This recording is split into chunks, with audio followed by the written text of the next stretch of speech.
What if you suddenly lost everything and had no one by your side? The words echoed in Emma Parker's mind as she sat in her cramped living room, eyes glued to the flickering television screen where Elon Musk's face filled the frame. America stands at a crossroads, he said, his voice steady but urgent. The choices we make today will define the future of this nation for decades to come. Emma felt a chill run down her spine. The news anchor's voice cracked with excitement and fear as they cut to live coverage of the Silicon Valley Titan's keynote speech, a speech that seemed to capture exactly what so many Americans were thinking but too afraid to say out loud. For Emma, who had just lost her job at a struggling tech startup and was nursing a broken heart after Chris, her boyfriend, left her citing his need to focus on his own career ambitions, the weight of Musk's words landed harder than she expected. The reality of her life felt as uncertain as the future he described. Her younger brother Matt was another worry, recently caught up in legal troubles that threatened to pull their small family further apart. As the broadcast ended, Emma reached for her phone, hesitating a moment before recording herself. "Hit subscribe and leave a comment with where you're watching from," she said into the camera, forcing a smile even though tears threatened to spill. This story might just spark a new beginning. What's one thing that always pushes you forward, even when things get tough? The question hung in the air, not just for her followers but for herself. She wondered if she could find that something inside, or if everything she had built was crumbling beyond repair. Growing up in a small Midwestern town, Emma's life had always been defined by hardship and resilience. Raised by her mother, Diane, after her father disappeared when she was just 8 years old, Emma learned early on that life was unpredictable. Diane worked 2 jobs to keep the household afloat, instilling in Emma a fierce determination to never give up, but also a quiet loneliness that followed her into adulthood. Her best friend Jenna had been her rock through it all, offering laughter and support during those dark times. Yet even Jenna could not shield Emma from the harsh realities she faced now. At her tech startup in Austin, where she poured her heart into developing sustainable energy solutions, Emma had believed she was part of something bigger, a new wave of American innovation that could push the country forward.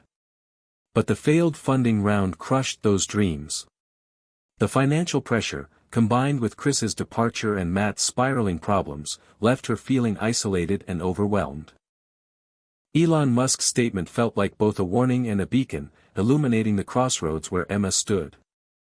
Was she destined to sink beneath her failures, or could she rise and reinvent herself? As she stared out the window at the dimming Texas sky, she made a quiet vow to find out. The night was heavy with uncertainty, but somewhere deep inside, a flicker of hope remained. The future of America, Musk had said, depended on those who dared to dream and fight. Emma decided she would be one of them. Hit subscribe and leave a comment with where you're watching from. This story might just spark a new beginning. What's one thing that always pushes you forward, even when things get tough? Emma Parker's past was a patchwork of memories stitched together by struggle and perseverance. She grew up in a small town in Nebraska called Maplewood, where the cornfield stretched endlessly and neighbors knew each other by name. Her mother, Diane Parker, was a woman of quiet strength who raised Emma and her younger brother Matt alone after their father vanished without explanation when Emma was just 8 years old. The absence of her father left a void that neither Emma nor Matt ever fully understood. Diane never spoke much about him, only telling them he had made choices that forced him to walk away.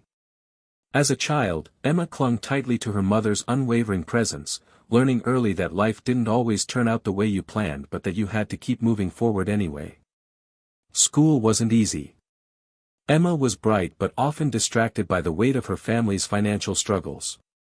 She dreamed of a better life, one where she could use her mind to build something meaningful, something that could change the world.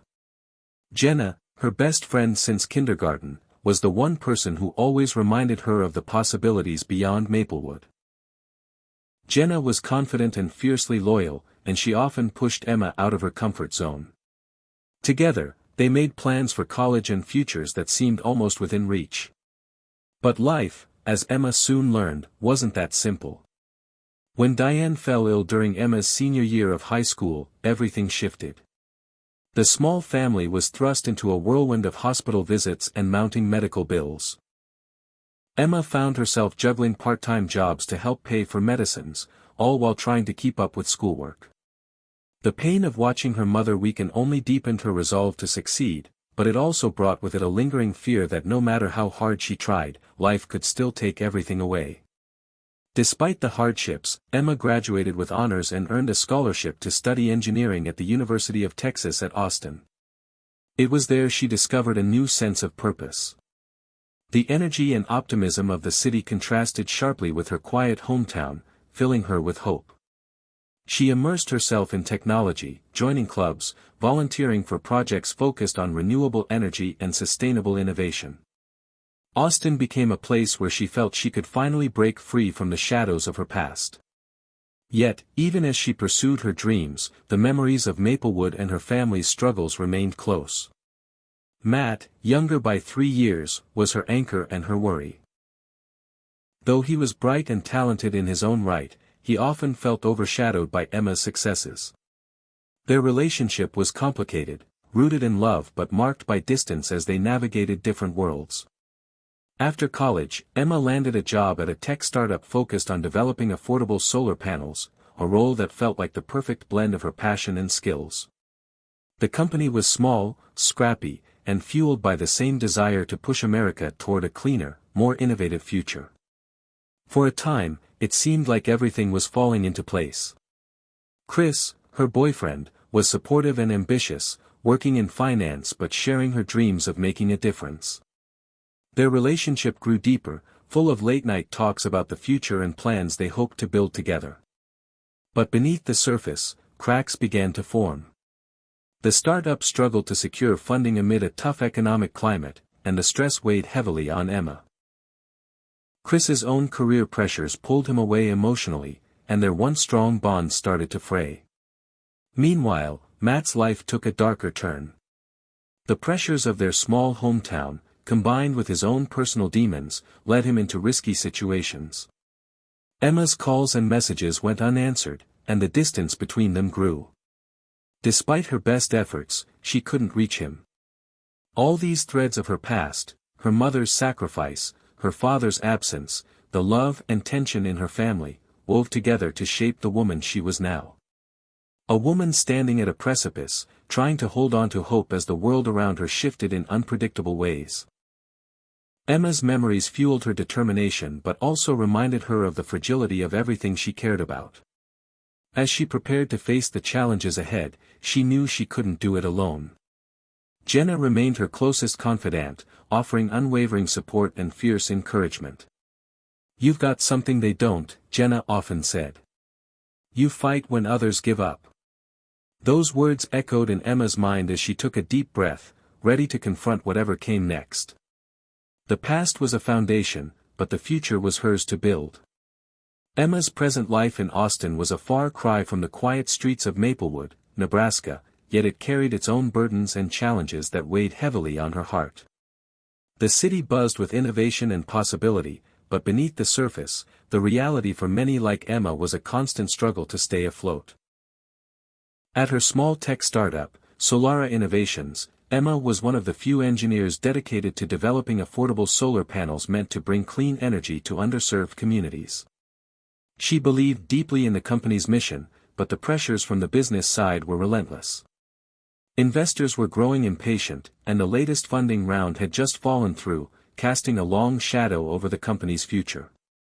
Emma found herself pulled in two directions, fighting to keep Solara afloat while trying to maintain her own sense of hope and purpose. Compounding her professional stress was the strain in her personal life.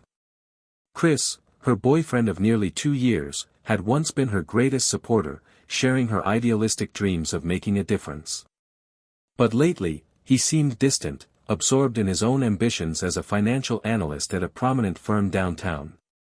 Conversations between them became terse and infrequent, often ending with Chris retreating into silence. Emma could feel their relationship unraveling but was afraid to face the inevitable.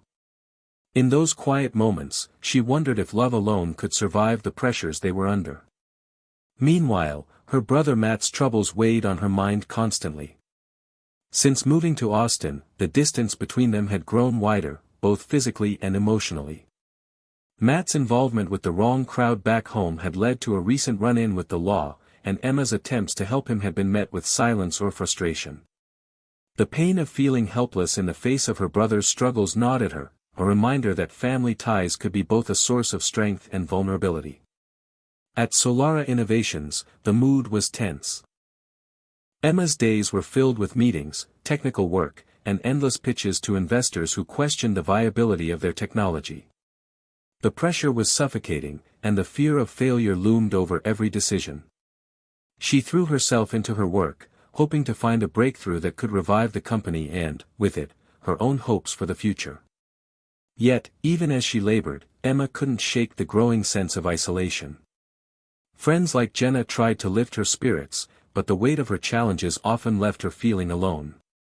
One evening, after a particularly difficult day, Emma sat in her small apartment overlooking the city lights, scrolling through social media. Her phone buzzed with a notification, a live stream of Elon Musk speaking at a major tech conference. Curiosity pulled her in, and she watched as Musk outlined his vision for America's future, a country transformed by innovation, resilience, and a willingness to embrace bold ideas. His words resonated deeply with Emma's own hopes and fears. America is at a crossroads, Musk said. We face unprecedented challenges, but also unparalleled opportunities. The future belongs to those who dare to build it. The broadcast ended, and Emma sat silently, the weight of his statement settling over her like a challenge. Could she be one of those builders? Could she rise above her setbacks and make a real difference? The question lingered as she put down her phone and closed her eyes. The days that followed were a blur of effort and emotion. Emma fought to keep Solara alive, rallying her small team and refining their technology. She reached out to Jenna more often, finding comfort in their long conversations and shared memories. Slowly, Emma began to see a glimmer of hope amid the turmoil. Chris and she met for coffee one afternoon, the conversation awkward but honest. He admitted that he'd been distant because he felt lost himself, unsure if his path aligned with hers. They parted with no promises, only the understanding that sometimes love meant letting go or finding new ways to grow. Meanwhile, Emma made a decision to reconnect with Matt. She flew back to Maplewood, walking the familiar streets that held so many childhood memories. Matt was surprised but relieved to see her. Their conversations were raw and painful, filled with apologies and fears, but also a renewed commitment to support each other. This reunion rekindled a sense of family that Emma had long missed. Back in Austin, the renewed energy fueled Emma's work. With Jenna's help, she applied to a community tech incubator, a program aimed at supporting startups focused on social impact. The incubator offered resources, mentorship, and a network that could be the lifeline Solara desperately needed. Acceptance into the program felt like a second chance. Emma's team worked tirelessly, refining their solar panel design and preparing for investor presentations. Challenges arose, technical setbacks, budget constraints, and moments of doubt, but each obstacle was met with determination. The hope Musk's vision had sparked in her was now a flame she refused to let die. Yet, just as things seemed to be improving, a new crisis struck. News came that the rival company, Solaris Tech, had launched a similar product, using tactics that hinted at sabotage and corporate espionage. The betrayal was a blow, threatening to undo all the progress Emma and her team had made. The pressure mounted, pushing Emma to her limits. Through it all, Jenna stood by her side, offering strength and unwavering belief. Together, they navigated the complexities of competition, ethics, and survival in the cutthroat tech world. Emma also found unexpected support in Chris, who, despite their breakup, reached out with advice and encouragement. Their renewed connection reminded Emma that relationships could evolve and heal, even amid turmoil. As the stakes grew higher, Emma realized that her journey was about more than just saving a company or launching a product. It was about embracing resilience, facing fears, and discovering what truly mattered: love, family, and the courage to keep dreaming. Elon Musk's words echoed in her mind: the future belongs to those who dare to build it. Emma decided she would dare.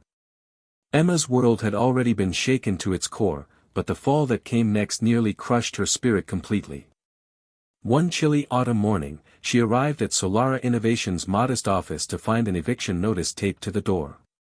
The startup's funds had dried up faster than anyone anticipated, and the landlord was eager to reclaim the space for a more profitable tenant. The news hit Emma like a freight train. All the late nights, the pitched ideas, the sacrifices, it felt like it was all unraveling before her eyes. Worse still, her phone buzzed with a text from Matt's lawyer. His court date was set for the following week. The weight of family troubles pressed down on her with a suffocating grip. For a moment, Emma stood frozen, staring at the eviction notice as if it might somehow vanish if she refused to acknowledge it. The crushing reality was that she was running out of options. Her savings were nearly gone, her relationship with Chris was over, and Matt's situation threatened to drag her further into despair. She felt utterly alone. Yet, in the darkest moments, hope can sometimes find a way to flicker through the cracks. Jenna called that evening, her voice steady and warm despite the chaos. "Emma, I know it feels like everything's falling apart, but you're not alone. There's a community incubator program I heard about, non-profit, focused on tech startups that want to make a difference. They might be able to help. You should apply." The suggestion was a lifeline. Emma hesitated, unsure if she could muster the energy for another fight, but Jenna's faith in her was unwavering. "Hit subscribe and leave a comment with where you're watching from," Emma told her followers during a live stream later that night. "This story might just spark a new beginning.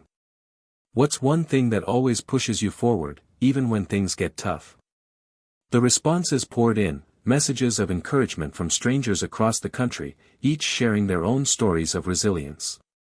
The digital support became a balm for Emma's battered spirit. Inspired, Emma gathered her team and prepared their application for the incubator. The days blurred into nights as she worked tirelessly, refining their pitch and shoring up the business plan. Just as she started to see a glimmer of light, a fresh wave of crisis hit. Matt's legal troubles worsened when a new charge was added, drug possession. The news came as a gut punch, threatening to undo all their progress. Emma was torn between fighting for her brother and saving the startup that could redefine her future. The emotional toll was immense. One night, overwhelmed, Emma sat alone in her apartment, the weight of everything pressing down until she felt like she might break. She pulled up Elon Musk's keynote speech again, letting his voice wash over her, "The future belongs to those who dare to build it." Those words, once abstract, now felt like a challenge etched into her very soul. The next morning, fueled by a newfound determination, Emma reached out to Jenna and the incubator coordinators. She shared her story openly, her struggles, her fears, and her dreams. To her surprise, the incubator welcomed her with open arms, offering mentorship, workspace, and crucial funding. With this support, Emma found the strength to juggle both her brother's fight and the startup's revival. Jenna became more than a friend, she was a partner in every sense, helping Emma navigate the legal maze for Matt and the business world's ruthless demands. Slowly, hope crept back in. Matt, seeing Emma's relentless fight, began to turn his life around. He enrolled in rehabilitation and community programs, motivated by the chance to rebuild their family bond. Emma's startup started gaining traction again, with improved prototypes and interest from socially conscious investors. The story took on a rhythm of highs and lows, a roller coaster of setbacks and breakthroughs. At one point, during a critical presentation to potential investors, Emma felt her nerves overwhelm her. Words stumbled out awkwardly, she thought the chance was lost. But then she steadied herself, drawing strength from her journey and Musk's vision of innovation and resilience. Her passion shone through, winning over skeptical investors and breathing new life into Solara. The team's joy was tempered by the knowledge that the battle was far from over. Competition loomed, and industry politics threatened to undermine their progress. Yet Emma's resolve was stronger than ever. The experiences had transformed her, she was no longer the uncertain girl from Nebraska but a woman forged by hardship and hope. Through every tear and victory, she discovered that the future wasn't just a destination but a journey defined by the courage to keep building, no matter the odds. Emma's journey had taken her through the depths of despair and back toward the flickering light of hope, but just as she began to regain her footing, life threw her an unexpected twist that changed everything. One brisk morning, as she walked into the incubator's shared workspace, a buzz of excitement filled the air. A new arrival was scheduled, a renowned mentor known for turning struggling startups into industry leaders. Emma's heart quickened with anticipation. The man, Jonathan Blake, was a towering figure in the tech world, his reputation forged through bold decisions and relentless innovation. As Jonathan entered the room, his eyes scanned the space, landing on Emma with a mixture of curiosity and respect. "I've heard a lot about Solara Innovations," he said, his voice calm but commanding. "Let's see what you're building." Over the next several weeks, Jonathan worked closely with Emma and her team, pushing them beyond their limits. He challenged their assumptions, demanded sharper presentations, and drilled into their technology's viability. It was exhausting, but Emma found herself growing in ways she hadn't imagined. Jonathan's mentorship wasn't just about business, it was about resilience, vision, and learning to embrace failure as a stepping stone rather than a setback. The days were long, filled with late-night strategy sessions and technical tweaks, but the progress was undeniable. Under Jonathan's guidance, Solara developed a breakthrough, a lightweight, highly efficient solar panel prototype that outperformed competitors in cost and durability. The news spread quickly through the incubator network, reigniting investor interest. But the pressure to perform was immense. Emma felt the weight of expectation on her shoulders, knowing that this moment could define not only her company's future but her own. Meanwhile, Matt's recovery journey continued, marked by small but significant victories. Emma's support and Jonathan's encouragement reminded her that success wasn't just about business metrics but about rebuilding lives and communities. The intertwining of personal and professional growth became the heart of Emma's story. Just as Solara prepared for a major industry conference to showcase their innovation, a sudden scandal threatened to derail everything. A leaked email suggested that Jonathan had previously been involved in a patent dispute over similar technology, casting doubt on Solara's intellectual property. The news spread like wildfire across social media and industry forums, triggering skepticism and pulling away potential investors. Emma's heart sank. The timing couldn't have been worse. She scrambled to address the accusations, working with legal counsel and publicly clarifying the situation. Jonathan stood firmly by her side, revealing that the dispute had been resolved years prior and had no bearing on Solara's current work. Despite their efforts, the damage lingered, forcing Emma to fight harder to regain trust. The scandal tested her leadership and resolve. Throughout the turmoil, Emma leaned on Jenna more than ever. Their friendship, tested by time and hardship, proved unbreakable. Jenna's steady presence reminded Emma that while the road was fraught with uncertainty, she wasn't walking it alone. Slowly, the tide began to turn. Investors who had pulled back started returning, impressed by Solara's transparency and innovation. The industry conference arrived, and Emma stood on stage, sharing her team's vision with a passion fueled by every trial she had faced. The presentation was met with enthusiasm, opening doors to partnerships and contracts that could secure Solara's future. Behind the scenes, Emma's relationship with Jonathan deepened from mentorship to partnership. Their shared vision and complementary strengths formed a powerful alliance, giving Emma renewed confidence. Yet, the journey was far from over. Emma understood that true success meant navigating the ever-shifting landscape of technology, business, and personal sacrifice.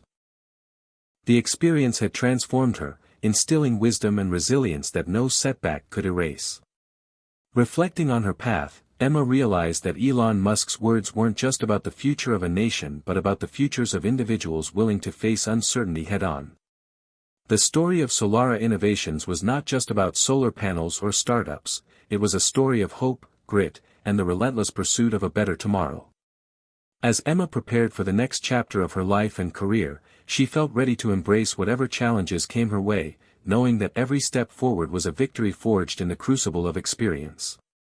Emma's life had begun to take on the rhythm of rebuilding, each day a delicate balance between professional battles and personal healing, but just as she and Solara Innovations seemed poised for a breakthrough, a new challenge arrived that would test her in ways she never expected. It started with an unexpected phone call late one evening.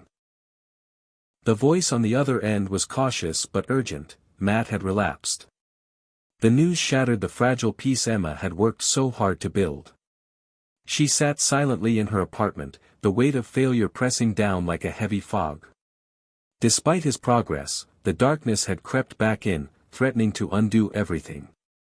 Emma's heart ached with a mixture of frustration, guilt, and determination. She knew that recovery wasn't linear, that setbacks were part of the journey, but this felt like a step backward, and she wasn't sure how to help him this time. The next days were a blur of hospital visits, phone calls, and frantic conversations with counselors and family friends.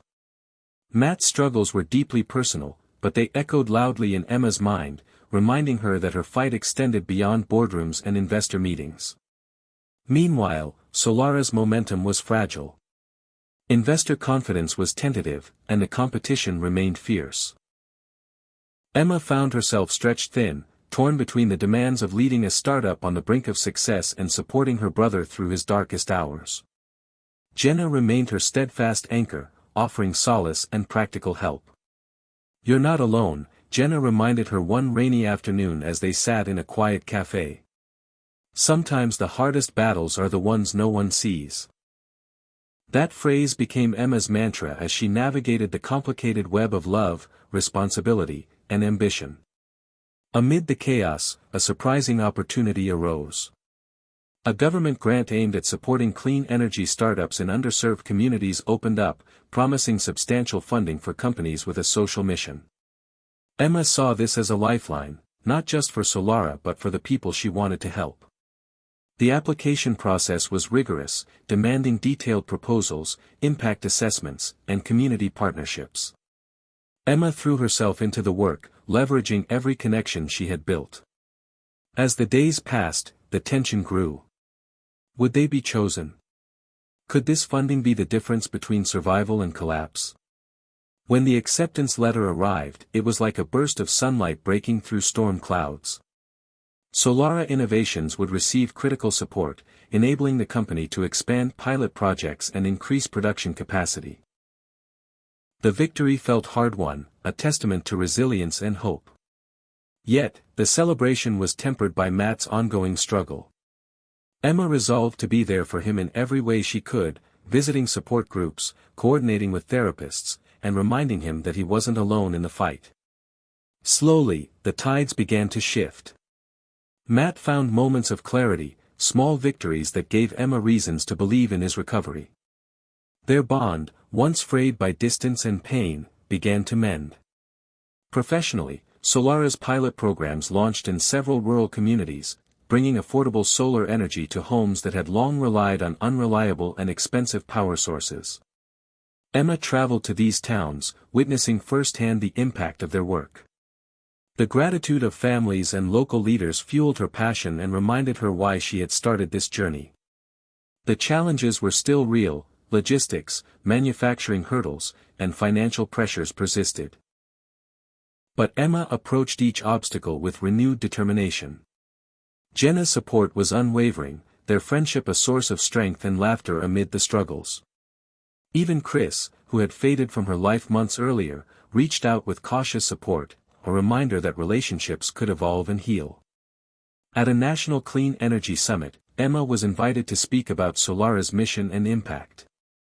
Standing on the stage, she shared her story, not just the technical achievements but the personal journey marked by loss, love, and resilience. Her words resonated deeply with the audience, many of whom were grappling with their own challenges. After her speech, an older woman approached, tears in her eyes. "Your story gave me hope," she said softly. "Sometimes all it takes is one person to keep believing." Those words stayed with Emma, a reminder that the future she dreamed of was built one connection at a time. The summit also brought new partnerships and potential investors eager to support socially conscious innovation. Solara's trajectory was finally upward, a testament to grit and vision. Yet, Emma knew the road ahead remained uncertain. Success was not a destination but a continuous journey filled with unexpected turns. One evening, as Emma reflected on her path, she thought back to Elon Musk's speech that had first inspired her: "The future belongs to those who dare to build it." She realized that daring to build meant more than technology or business. It meant daring to love, to hope, and to persevere even when the odds seemed insurmountable. Emma Parker was no longer just a young woman from Maplewood, she was a force of resilience, a beacon for those who refused to give up. And as she looked toward the horizon, she knew that whatever came next, she would face it head-on, with courage and heart. Emma's victory at the Clean Energy Summit marked a turning point for Solara innovations, yet beneath the surface, she knew the real battle was just beginning. The pilot programs in rural communities were successful, but scaling the technology to meet growing demand would require more than just passion. It would require navigating the complicated realities of manufacturing, supply chains, and regulatory hurdles. The optimism that had carried Emma through months of struggle was tempered now by the hard truth that innovation alone wouldn't guarantee survival in the cutthroat world of tech startups. Each morning, Emma arrived early at the now bustling Solara office, a space buzzing with engineers, marketers, and a new wave of interns eager to make a difference. Yet as she looked around, she couldn't shake the feeling that the future was fragile, balanced on a knife's edge. Investors still demanded rapid progress, and the pressures of deadlines, patents, and market competition loomed large. In quiet moments, Emma found herself reflecting on her brother Matt's journey, a stark reminder that progress, whether personal or professional, was rarely linear. Matt's recovery had seen setbacks and triumphs, and Emma realized that her leadership had to embody the same resilience.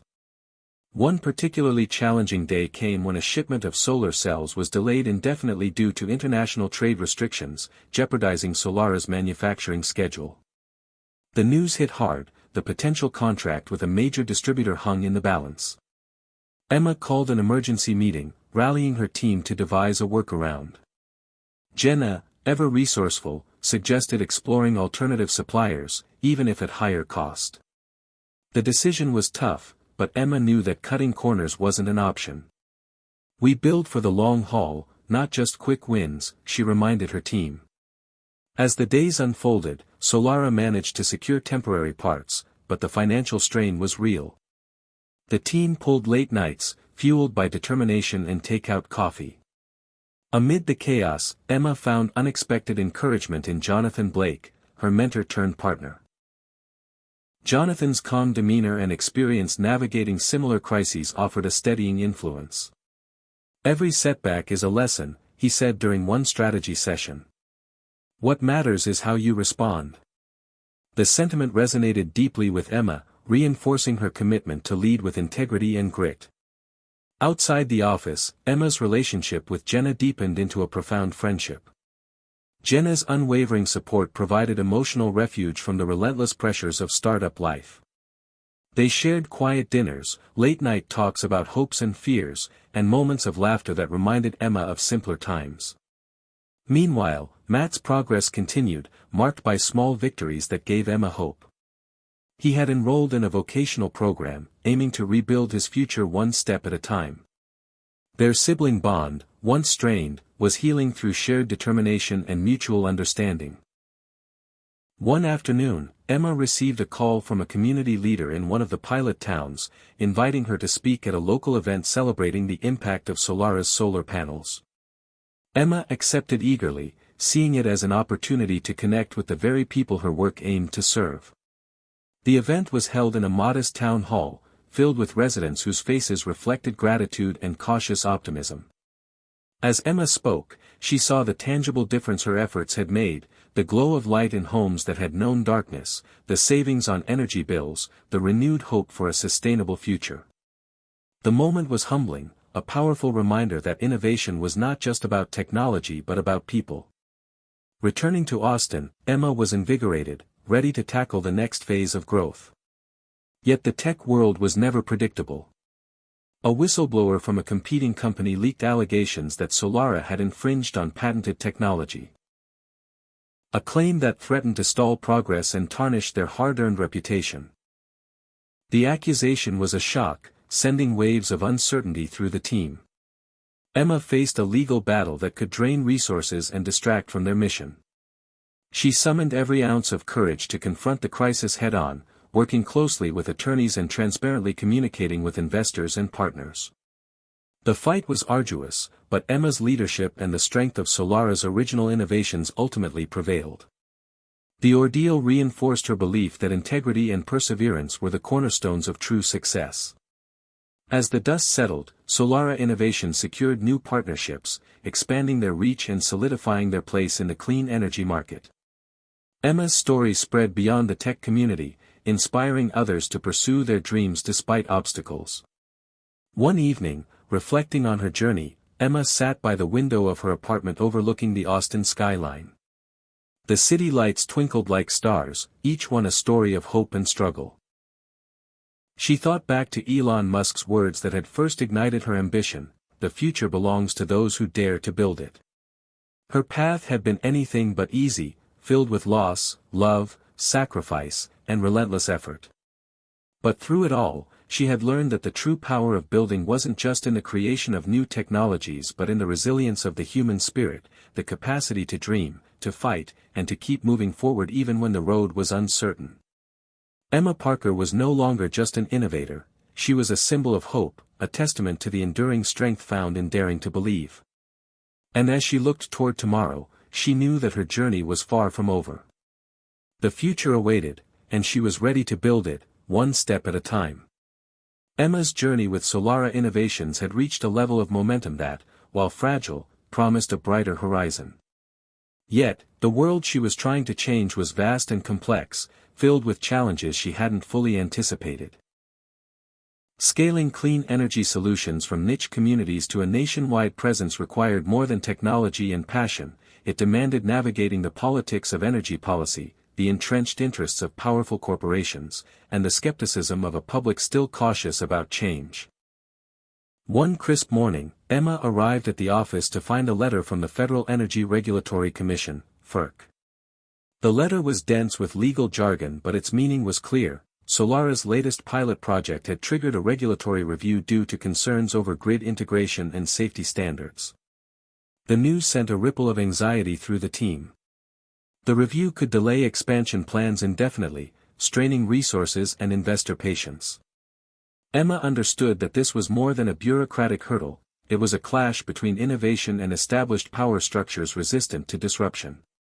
Drawing on her growing network, Emma reached out to allies in the clean energy advocacy space and local politicians who supported renewable initiatives. She organized meetings to educate stakeholders about Solara's technology and its benefits for underserved communities. The process was slow and often frustrating, but Emma's persistence began to chip away at the resistance. In parallel, Emma continued to manage Solara's internal growth. The company had grown from a scrappy startup into a small enterprise with dozens of employees.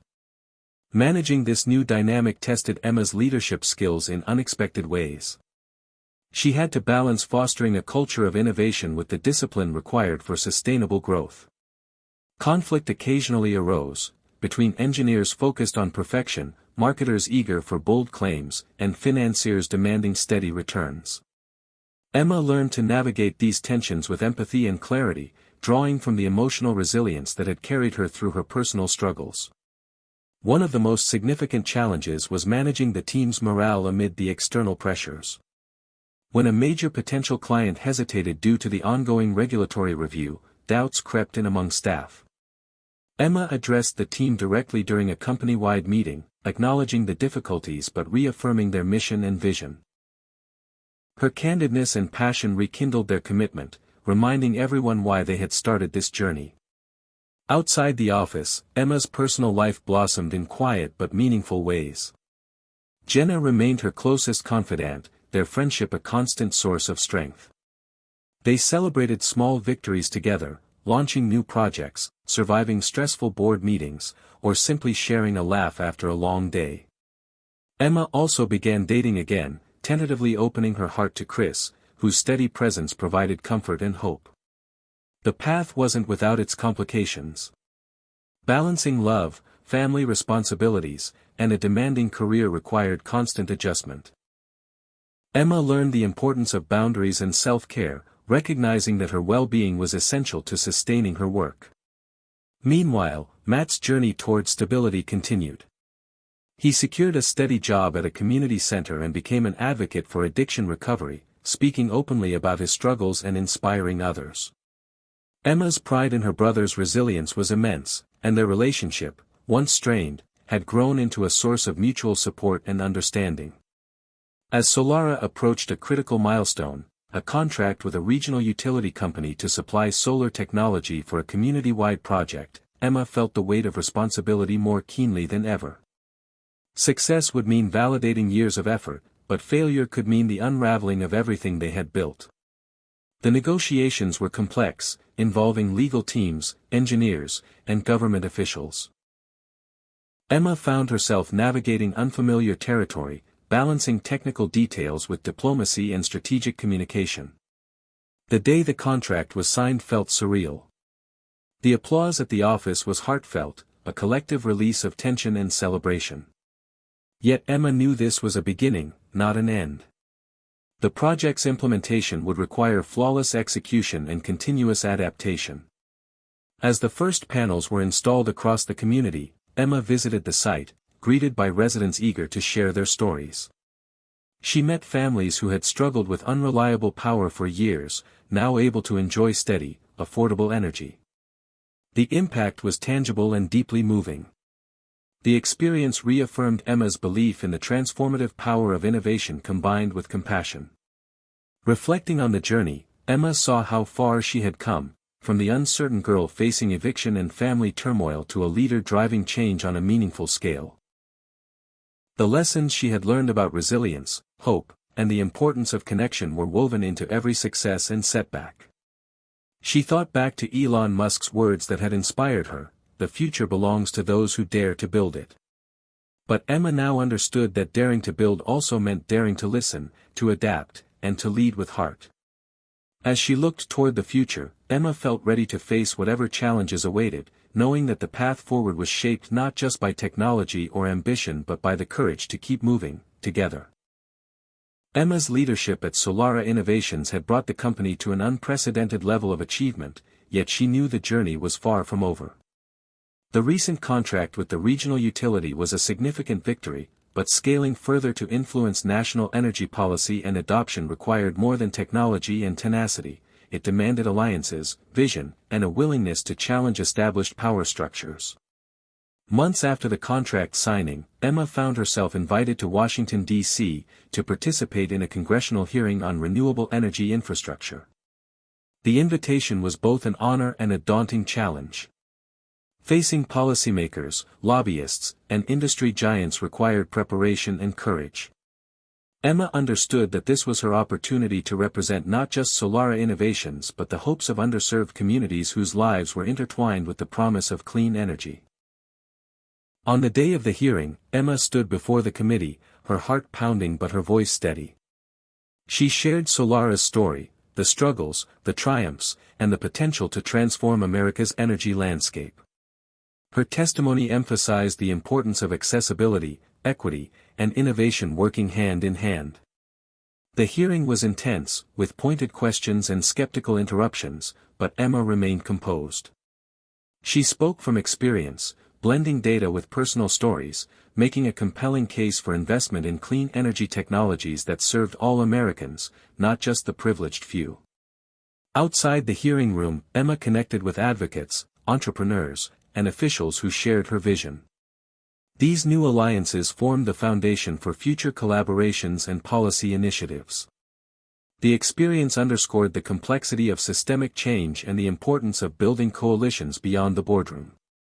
Returning to Austin, Emma faced new challenges within Solara.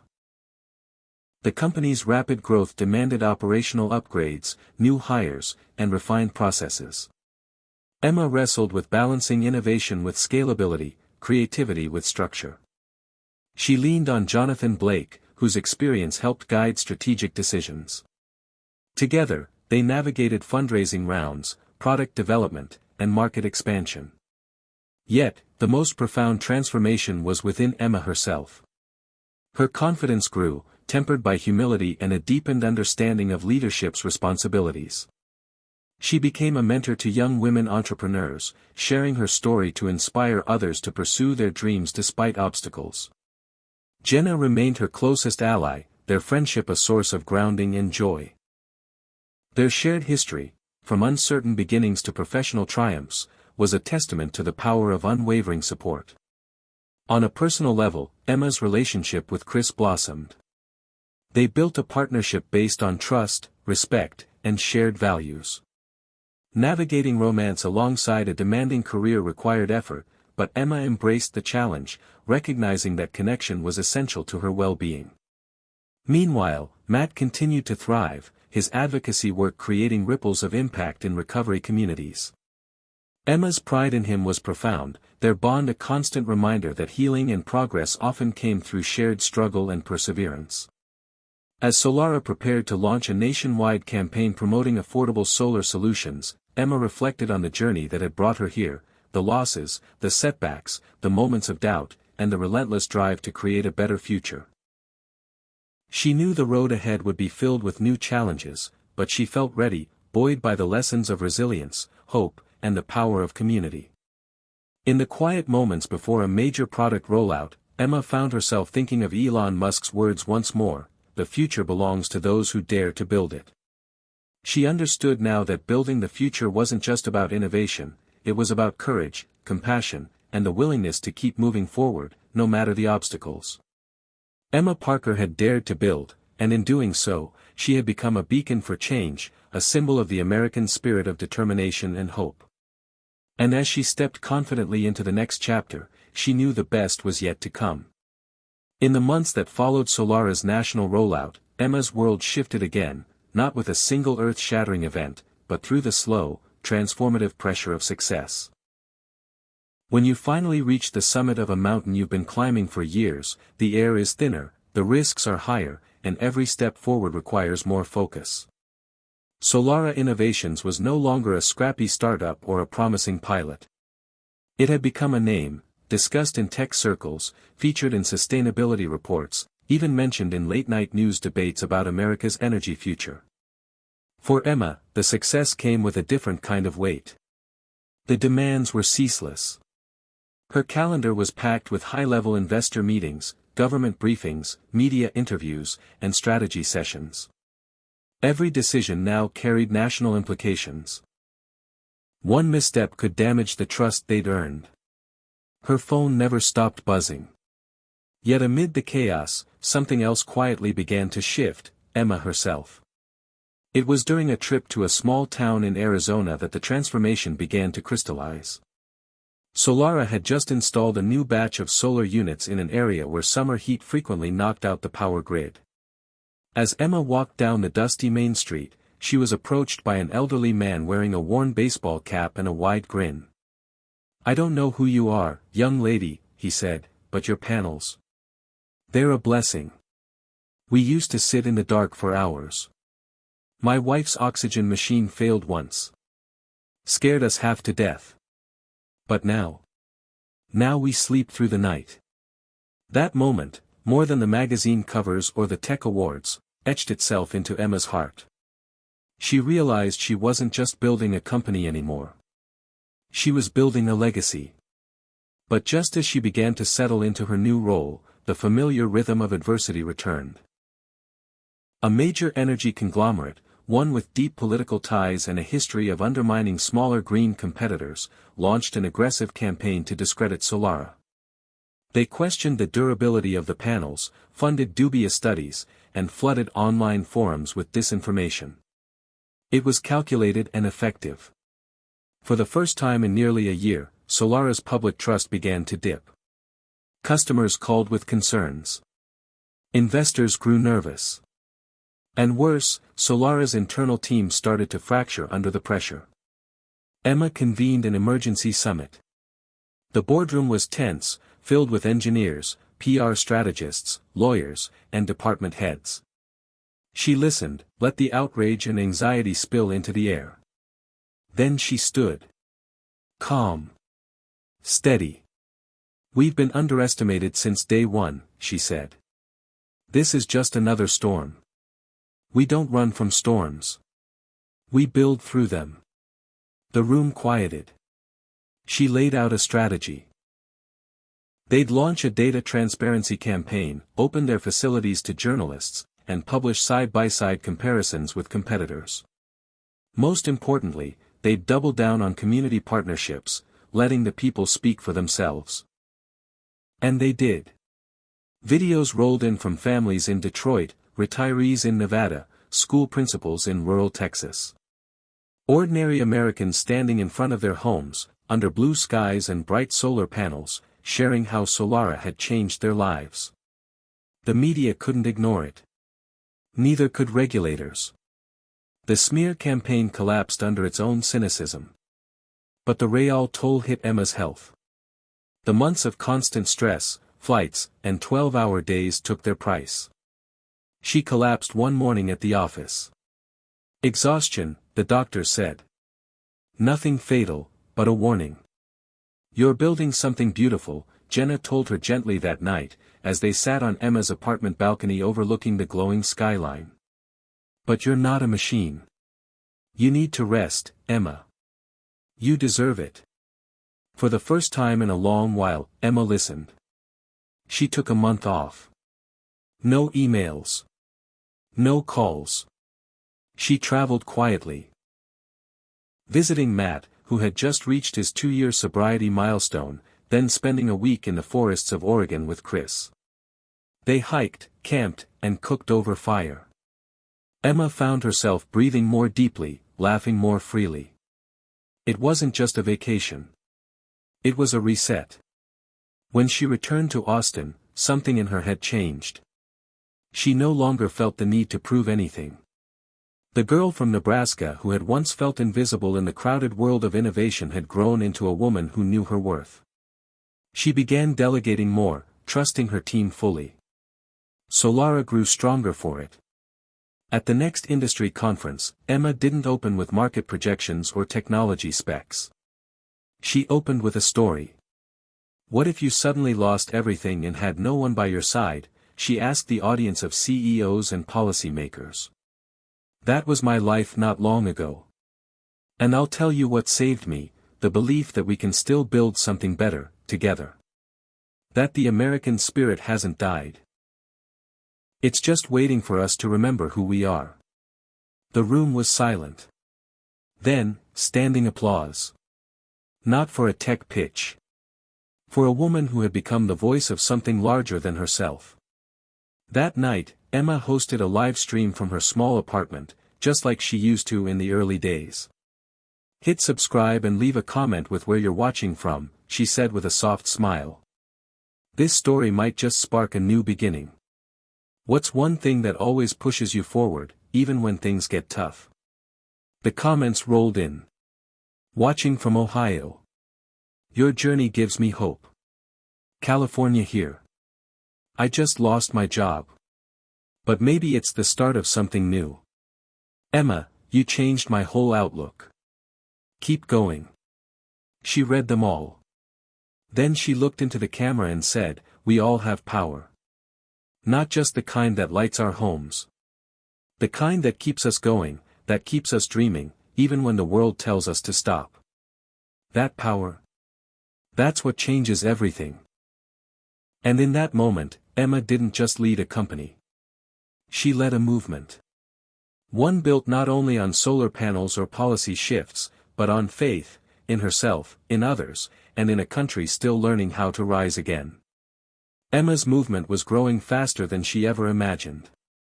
What began as a company rooted in solar technology had evolved into something deeper, something emotional and cultural.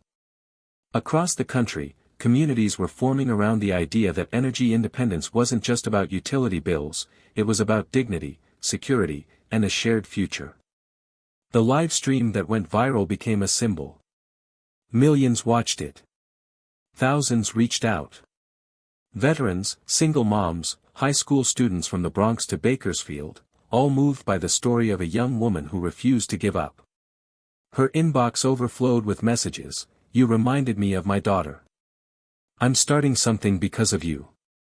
Your story saved me." That weight, of being seen as a source of strength, pressed gently but persistently on Emma's shoulders. She accepted it with grace, but she knew she had to lead carefully now. People weren't just investing in solar panels, they were investing in her. In the vision. In the belief that a better America wasn't a memory, it was still possible. With that clarity, Emma and her team launched a new initiative, Solara Unity. It was more than a tech rollout, it was a national campaign to bring solar energy to frontline communities, disaster zones, flood-prone neighborhoods, native reservations, and places the energy grid had forgotten. Each location became a story. In Louisiana, Solara panels brought electricity back to a hurricane-stricken parish within days, faster than the state response.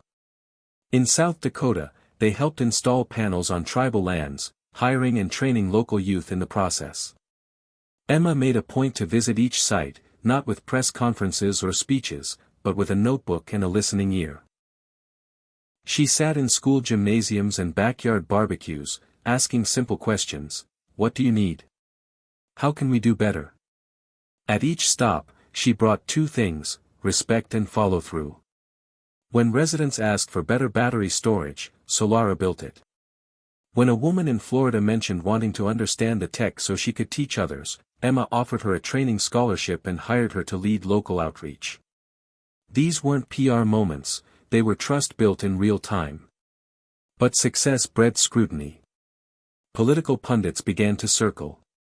On cable networks, talking heads debated, was Solara a business or a social movement? Was Emma an innovator or a political activist in disguise?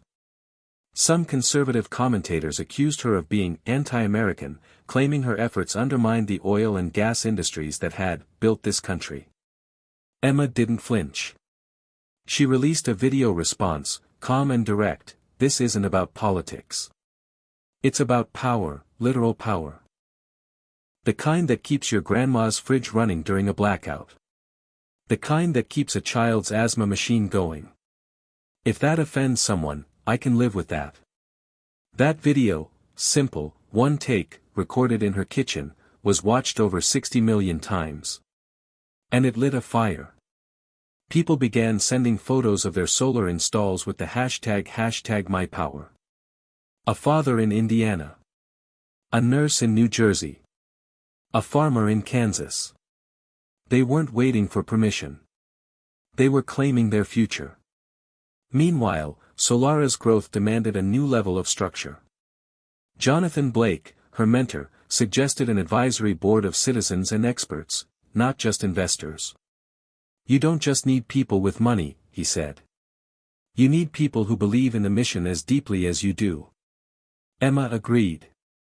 She recruited activists, educators, grid technicians, even a former coal worker turned sustainability advocate. The meetings were passionate, diverse, and often messy, but real. And real is what America was hungry for. The company's culture evolved too. Emma implemented a new policy: every executive would spend 2 days a month in the field, no exceptions. She believed in leadership through presence. She didn't want suits sitting in climate-controlled offices making decisions about towns they'd never stepped foot in. And it worked. Innovation started coming not from labs alone, but from conversations with everyday Americans.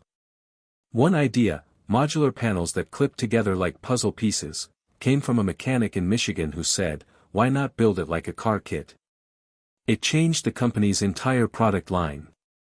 At night, Emma often sat at her desk alone, watching videos sent in by customers, laughing and crying at the same time.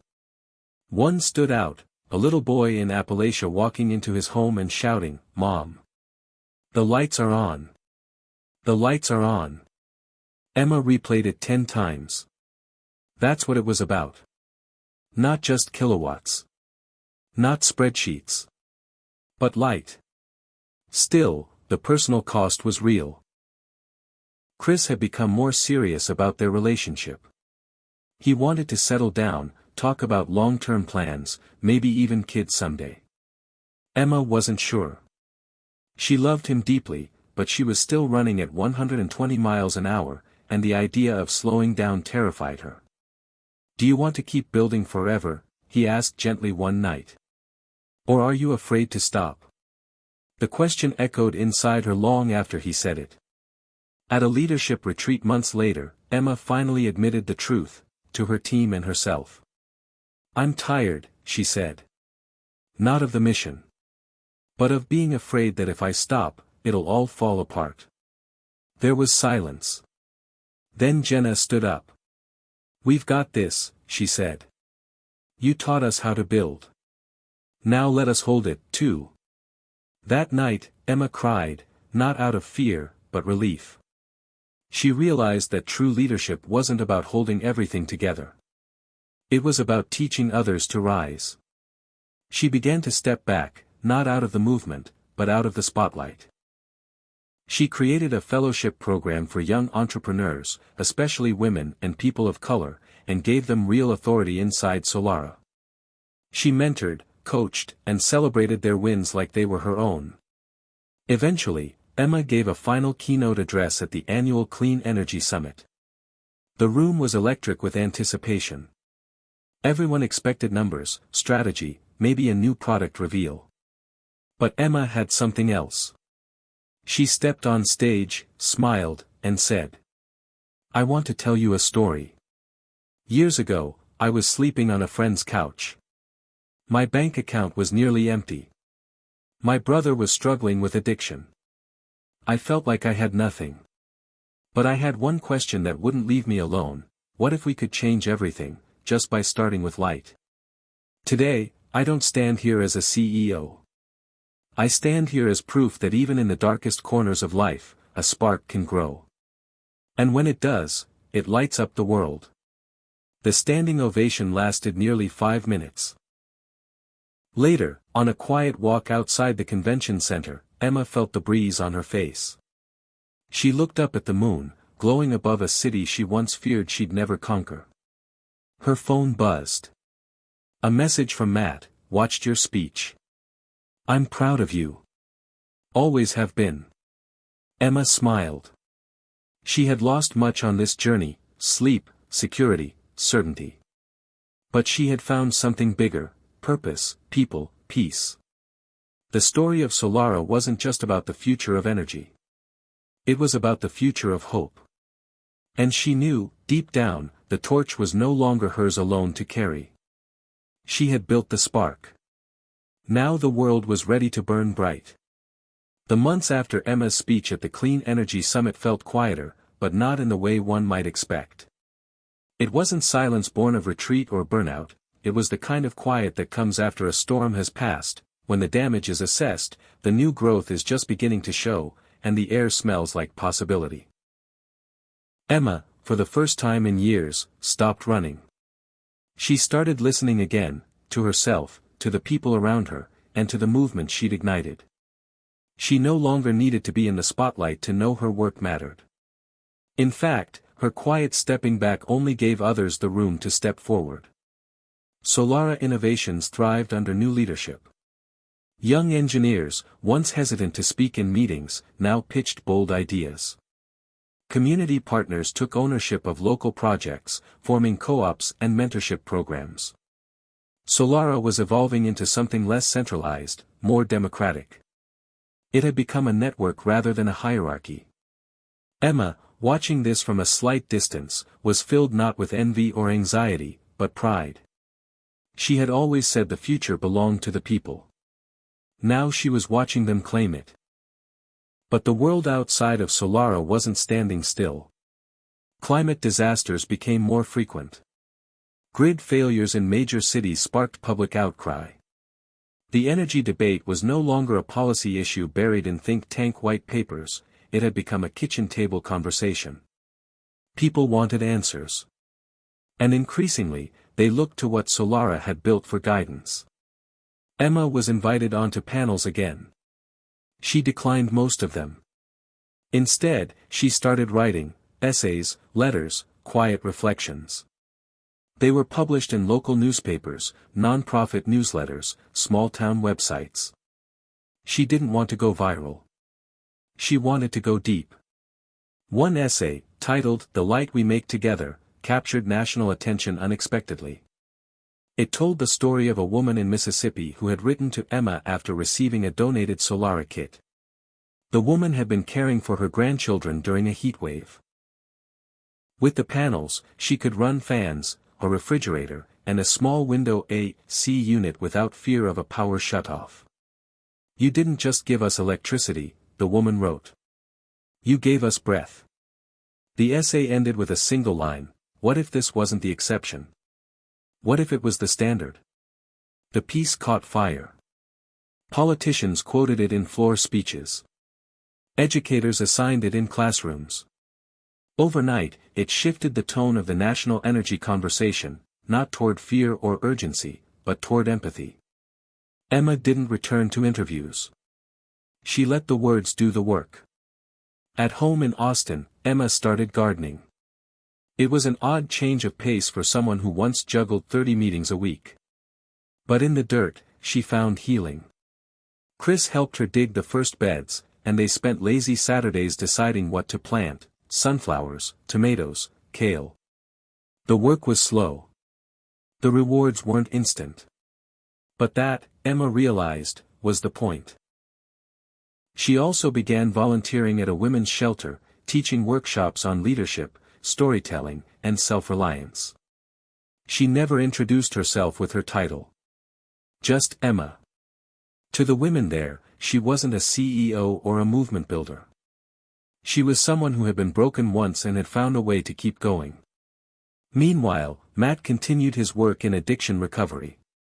He had become a respected voice in his own right, speaking at conferences, testifying at state hearings, mentoring young people. He and Emma spoke weekly, their bond stronger than ever. Sometimes they reminisced about their childhood, what they survived, what they lost, and what they carried forward. Then, one unexpected fall evening, Emma received a letter from the White House. The president was forming a national council on climate resilience and wanted Emma to join, not as a politician, but as a citizen leader. It wasn't a flashy position. It came with no salary. But the role would allow her to shape infrastructure policy, rural energy access, and educational outreach. After some thought, Emma accepted. She flew to D.C. and sat at a long oak table surrounded by scientists, farmers, tribal leaders, and climate activists. Her presence wasn't met with fanfare. Just respectful nods. That's how she preferred it now. Over the next year, she helped draft new guidelines for decentralized energy systems, pushed for community-owned microgrids, and worked to ensure that funding reached those who had been ignored for generations. She didn't do it alone. She brought Solara alumni into the fold. She connected with grassroots leaders. She insisted that every proposal include real voices from real communities. Her approach was slow, often frustratingly so. But it was honest, and in the halls of government, that was radical. One day, walking past the Lincoln Memorial, Emma paused. She remembered standing there years earlier as a college student, broke, unsure, overwhelmed. She remembered whispering to herself, "Please let me make a difference." And now, she had. Not by being perfect. Not by being the smartest in the room. But by never walking away from the hard questions. Years passed. Solara became part of the national infrastructure, not just a company but a model.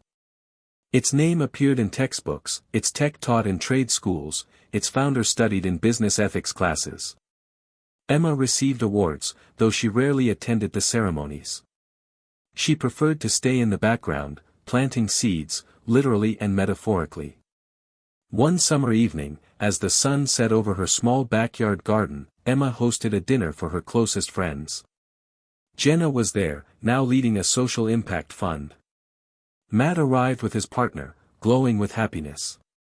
Chris grilled vegetables, still teasing Emma about how she'd once tried to grow corn in clay soil. They ate, drank, laughed.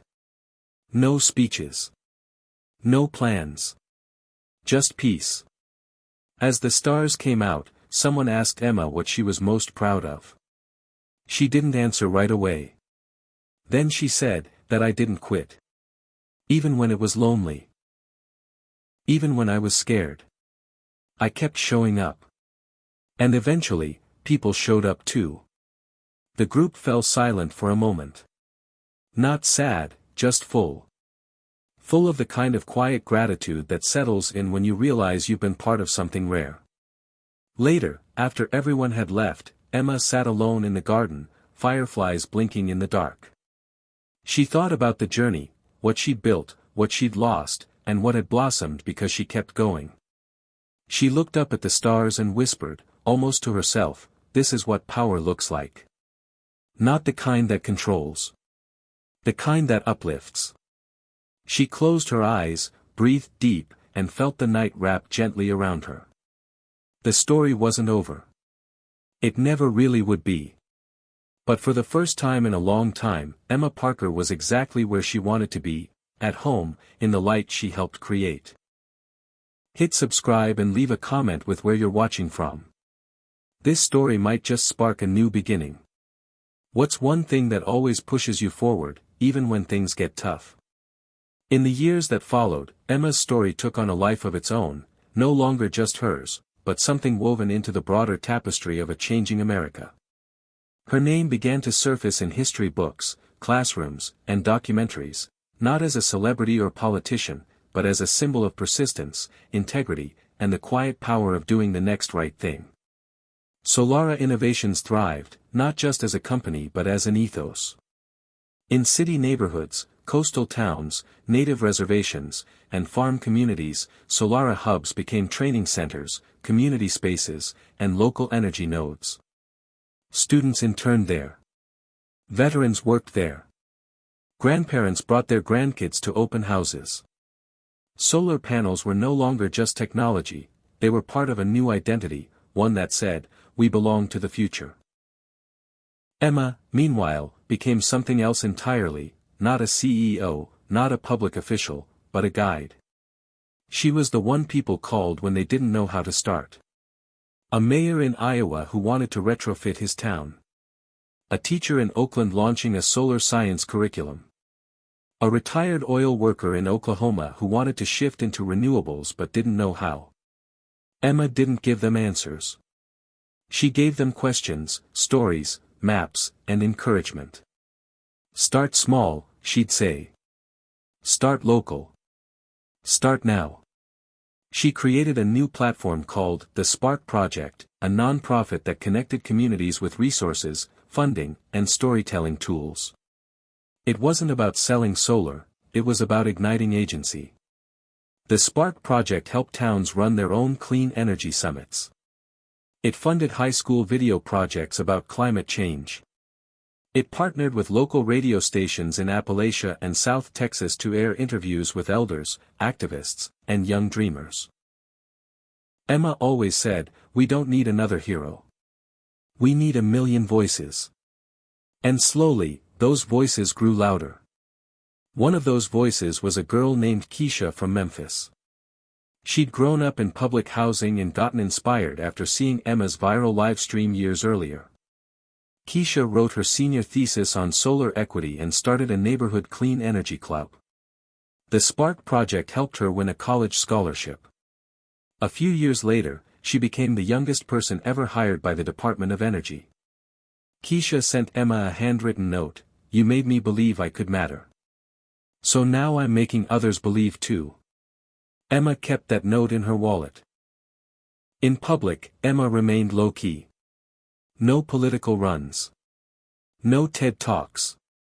But her influence continued to ripple out. Cities copied Solara's microgrid model. States adopted resilience frameworks she helped draft. When disaster struck, floods in the Midwest, wildfires in the West, it was often Solara installations that kept emergency centers powered, schools open, homes connected. Reporters called it Emma's grid, though she never endorsed the term. It's your grid, she would always reply. At the same time, the world didn't magically become easier.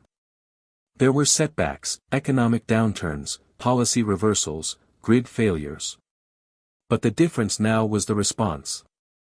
Americans were no longer waiting for top-down solutions. They were rolling up their sleeves, solving from the ground up. In that way, Emma's quiet revolution had worked, not by seizing control, but by handing it back to the people. She took fewer flights. Spent more time hiking, writing, planting. Her relationship with Chris matured into a deep, quiet partnership rooted in respect and shared purpose. They didn't need grand plans or timelines. They had rhythm. And that was enough. Emma also stayed close with Jenna, who now ran her own fund investing in female-led climate tech startups. They still had coffee once a week, laughing at how it all began, two broke women trying to do something that felt impossible. One fall, Emma received an invitation to return to her alma mater to give the commencement address. She initially declined, hesitant to step back into the spotlight. But after some reflection, she realized this was different. She wasn't there to impress. She was there to pass the torch. Standing on the small stage, wearing a simple gray dress and scuffed boots, Emma looked out at hundreds of faces full of hope and nerves. She didn't read a script. She just spoke. You're about to walk into a world that's messy, unfair, and often confusing. You'll be told to wait your turn. To follow the path. To stay safe. But I hope you don't listen to any of that. I hope you get curious about what breaks your heart, and then build something to fix it. And when it gets hard, and it will, I hope you remember this: nothing good ever begins with permission. It begins with a spark. The students rose to their feet. Not because it was polite, but because they knew they'd just been handed something rare, truth wrapped in courage. Afterward, a young woman approached Emma in tears. "My mom used to talk about you," she said. "She got one of your panels after Hurricane Maria. We didn't have lights for months. She said, 'This woman doesn't know us, but she gave us hope.' Now I'm here, about to study environmental engineering. Because of that hope." Emma hugged her tightly. "Go build the future," she whispered. "It's already waiting for you." In the months after that speech, Emma slowly began archiving her work, not to close a chapter, but to make space for others to write theirs. She donated her journals, design notes, and project plans to a public archive for climate action. She worked with a small publishing house to release a book, not a memoir, but a field guide of sorts, called Start with Light. It was part blueprint, part love letter to the next generation. It was not flashy. But it was real. One winter, Matt invited Emma to speak at a recovery center he now ran. She agreed, and when she walked into the room, she saw faces just like hers, worn, tough, tender underneath. She didn't talk about solar or success. She talked about fear. About watching someone you love struggle. About staying when it would have been easier to walk away. "We're all recovering from something," she said. "But we're not defined by what we've lost. We're defined by what we build after." After the session, Matt pulled her aside. "You know," he said, "you changed the country." Quietly. But totally. She smiled. "No. We all did. I just lit a match." Years later, in a modest home on the edge of hill country, Emma lived peacefully with Chris, surrounded by fruit trees, solar panels, and wildflowers. Visitors still came, students, activists, strangers carrying stories. Emma welcomed them with tea and stories of her own. She never stopped listening. Never stopped asking, "What do you want to build?" On the 10th anniversary of Solara's first installation, the community where it all began held a celebration. People gathered to share how their lives had changed. Kids danced under string lights powered by clean energy. A choir sang beneath a banner that read, "Light by light, we rise." Emma watched from the crowd, unseen by most, tears glistening. She didn't speak that night. She didn't need to. Because in the end, the real victory wasn't the growth of a company or even the passage of policy. It was this: a woman who once had nothing but a broken heart and a stubborn dream had built something that outlived her own ambition. A movement rooted not in ego, but in light. And in the stillness of that warm evening, as the sun dipped below the horizon and the lights shimmered on, Emma closed her eyes and smiled. Because this, finally, was the future she had imagined. And it had arrived. Years later, when people spoke about Emma Parker, they didn't just speak of her accomplishments, they spoke of how she made them feel. Not inspired in the fleeting, social media way, but truly seen. Understood. Empowered. Emma never asked to be a symbol. She never sought to be famous. What she wanted, what she needed, was to create something that mattered. Something that helped people survive. And now, as communities across America stood on firmer, brighter ground, it was clear. She had done exactly that. In the quiet rhythm of her later years, Emma found peace in small routines. She rose early, always just before the sun. Coffee in hand, she'd sit on the porch with Chris, their dog snoozing at their feet, watching the sky shift from dark navy to soft gold. Her life had become simple again, but never idle. Every week she responded to letters, some from young dreamers, some from tired organizers, some from strangers simply wanting to say thank you. She read every one. Answered most by hand. Her writing was slower now, but her words still cut through noise like light through clouds. One day, a documentary team reached out. They wanted to tell the story of America's energy transformation, and they said it had to start with her. She hesitated. For a long time, Emma had avoided interviews, cameras, the curated storytelling that often polished truth into something too shiny to feel real. But this project felt different. The team wasn't interested in gloss. They wanted the full picture. Failures, doubts, regrets. Emma agreed, with one condition: you can't just tell my story. You have to tell theirs too. Filming began that spring. The team followed Emma to old sites, some still thriving, some worn down, changed by time. In Detroit, she reunited with a former school principal who had helped pilot the first classroom panels. You didn't just bring power, the woman said. You gave my students proof that someone believed in them. In Nevada, a group of high schoolers Emma had once mentored had turned their towns and used land into a community solar farm. You showed us how, one of them said. We just kept going. The crew interviewed Jenna, now a mother of two and a nationally respected fund manager. Emma taught me what it looks like to lead without pretending to be perfect, she said on camera. She gave me permission to trust myself. They spoke to Matt, whose work in addiction recovery had expanded statewide. We both crawled out of something dark, he said. She did it with science. I did it with stories. But we always kept each other going. Even Chris appeared in the film, speaking quietly about the difference between loving a visionary and supporting a human being. She was never trying to save the world, he said. She just refused to walk away from it.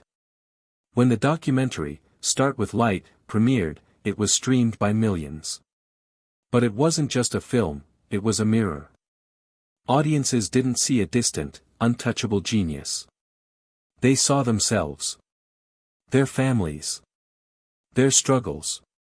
Their dreams. And that was exactly what Emma wanted. After the premiere, a girl from a reservation in New Mexico sent her a letter. I watched your story with my grandmother. She cried. I think she forgot people like you existed. Now she wants to teach me how to wire solar panels. Emma pinned that letter on her wall. That same summer, something unexpected happened. Congress passed a sweeping piece of legislation, a Clean Energy Act that prioritized microgrids, community ownership, and education. Much of it was based on models Emma had championed over the years. Journalists called her the quiet architect. But she waved away the praise. It wasn't me, she said. It was all of us. One person lights the match. The rest build the fire. But even in this season of legacy and recognition, Emma stayed grounded. Her days remained filled with soil, words, and slow walks with Chris. She refused luxury. Still drove the same truck. Still wore jeans older than most interns. She never forgot the beginning, her brother's struggles, her own loneliness, the fear of being invisible. That ache had shaped her. She had turned it into motion, and that motion had changed lives. One fall afternoon, Emma received a call from Keisha, the same girl from Memphis who had once written her a letter. Now in her late 20s, Keisha was preparing to run for office. Not for power, she told Emma, but for policy that finally centers us. Emma listened, tears in her eyes. "It's time to pass the torch," Keisha said. "But I want you to light it." Emma flew to Memphis for the campaign kickoff. She didn't speak on stage. She didn't pose for headlines. But just before Keisha went on, Emma handed her a small matchbox with a note inside. It said, "You don't have to see the whole fire. Just strike your match." Keisha won her seat in a landslide. As time continued to unfold, Emma's influence stretched further than she could measure. Young inventors credited her openness. Grassroots organizers studied her model. Her book became a staple in leadership programs, not because it offered formulas, but because it reminded people that leadership begins with humanity. In her final public appearance, Emma was invited to speak at a summit held in a solar-powered stadium.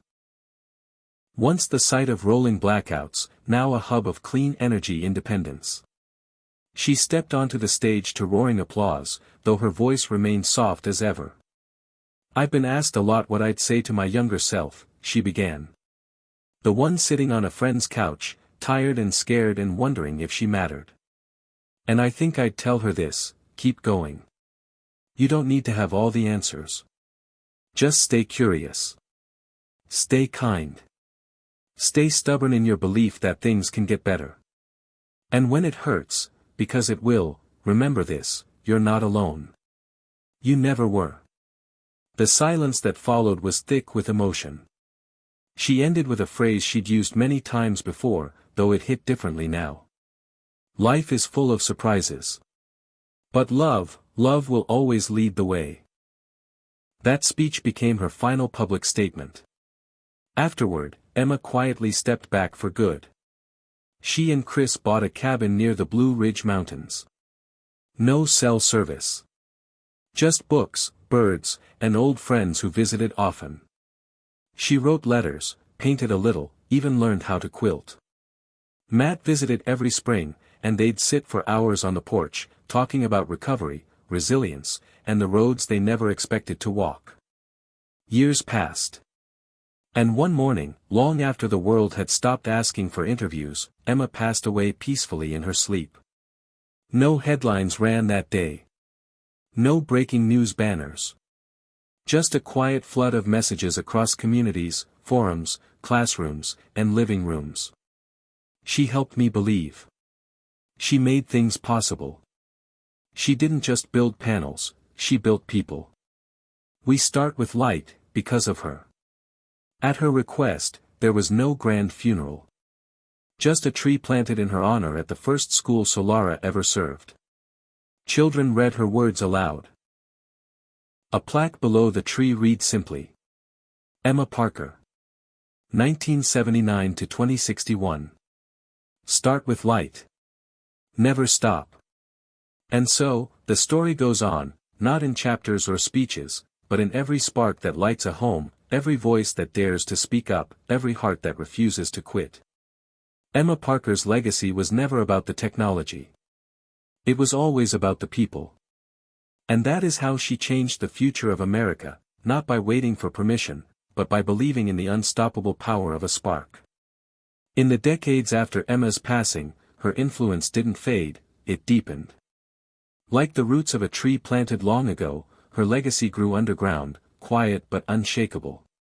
Generations came to know her not as a celebrity figure or founder, but as a symbol of what it meant to lead with humility, to fight for dignity, and to believe that light, literal and metaphorical, belonged to everyone. The school where her memorial tree stood eventually expanded its campus. The students voted unanimously to rename it the Emma Parker Academy for Resilience and Innovation. They kept the plaque under the tree exactly as it was. Every fall, on the anniversary of her passing, students would gather beneath the branches to read passages from her field guide, Start with Light. Sometimes they'd read in English. Sometimes Spanish, Lakota, or ASL. No matter the language, the message rang clear: you don't have to be extraordinary to spark change. You just have to care deeply, and keep going. Elsewhere, in cities and small towns alike, her work had become so embedded in everyday life that people often didn't realize its roots traced back to her.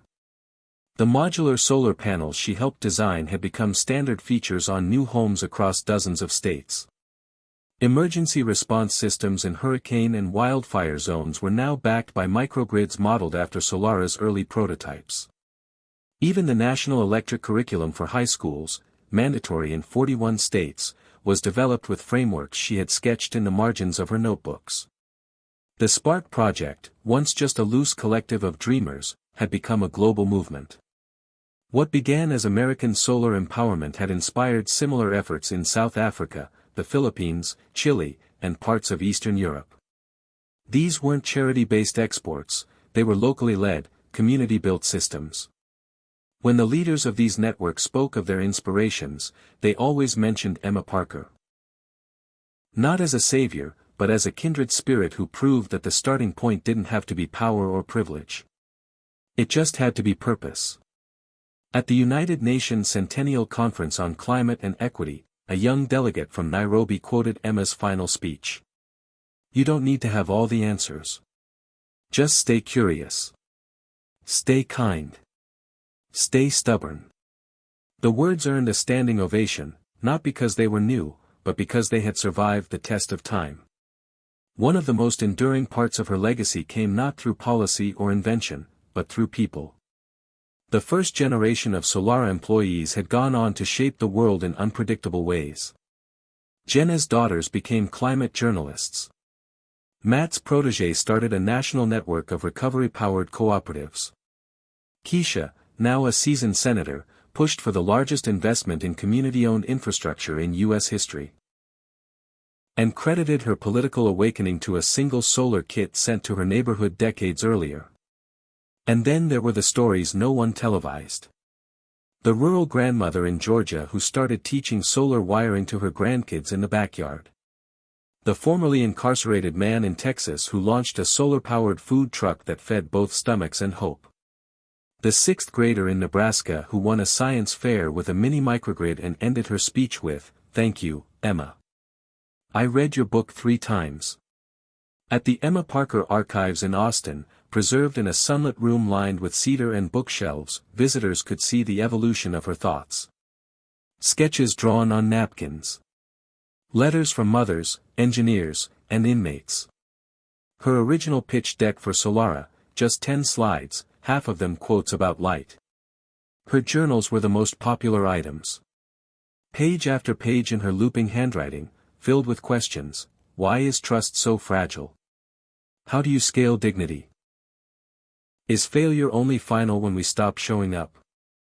Visitors left notes in the guest book. Some scribbled quickly, others poured their hearts out. I came here burned out. I'm leaving with fire again. I used to think I didn't belong in this work. Now I know that's exactly why I do. I was homeless when I first read her story. Now I train women like me to build solar rigs. Thank you for seeing us before anyone else did. The archive also featured a short audio recording Emma had made years earlier, never intended for release. It had been discovered in an old laptop file titled, For Later. In it, her voice was gentle but firm. Someday, they'll talk about movements and milestones, graphs and growth. But don't let them forget the truth. We started all of this because we wanted our families to breathe easier. Because we were tired of watching our neighbors suffer. Because we believed, stubbornly, irrationally, that we could build something better with our own hands. This isn't a story about me. It's about you. Keep going. Even when no one's watching. Especially then. That final line, especially then, had become something of a mantra. It was engraved on bracelets, painted on community center walls, and printed in tiny letters inside the collars of uniforms worn by solar apprentices around the country. It reminded them that the most important work is often the most invisible. That true impact doesn't need cameras or credit, it just needs consistency. Back in the Blue Ridge Mountains, Emma's cabin had been converted into a retreat space for young organizers and artists. The organization that ran it kept things simple. No Wi-Fi. No press. Just time to think, talk, walk the trails, and write. They called it The Porch, named after the wooden front steps where Emma had sat countless mornings with her coffee and her questions. On clear nights, visitors would lie on the grass outside and stare at the stars, sometimes reading aloud from her book or just sitting in silence. And in that silence, a different kind of momentum stirred. One evening, as a group of teenagers from a Baltimore youth program sat watching the fireflies, one of them asked the others, "Do you think we could ever start something like Solara?" Another shrugged. "We don't have money. Or degrees." A third girl, quiet until now, leaned forward. She didn't have any of that either. At least not at first. She just gave a damn. They sat with that for a while. And then, slowly, they began to plan. It started as a sketch on a paper plate. Then a grant application. Then a prototype using salvaged materials.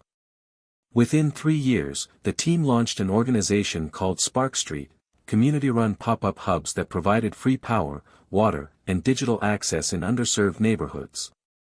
Emma's fingerprints were nowhere on it. But her spirit was in every watt.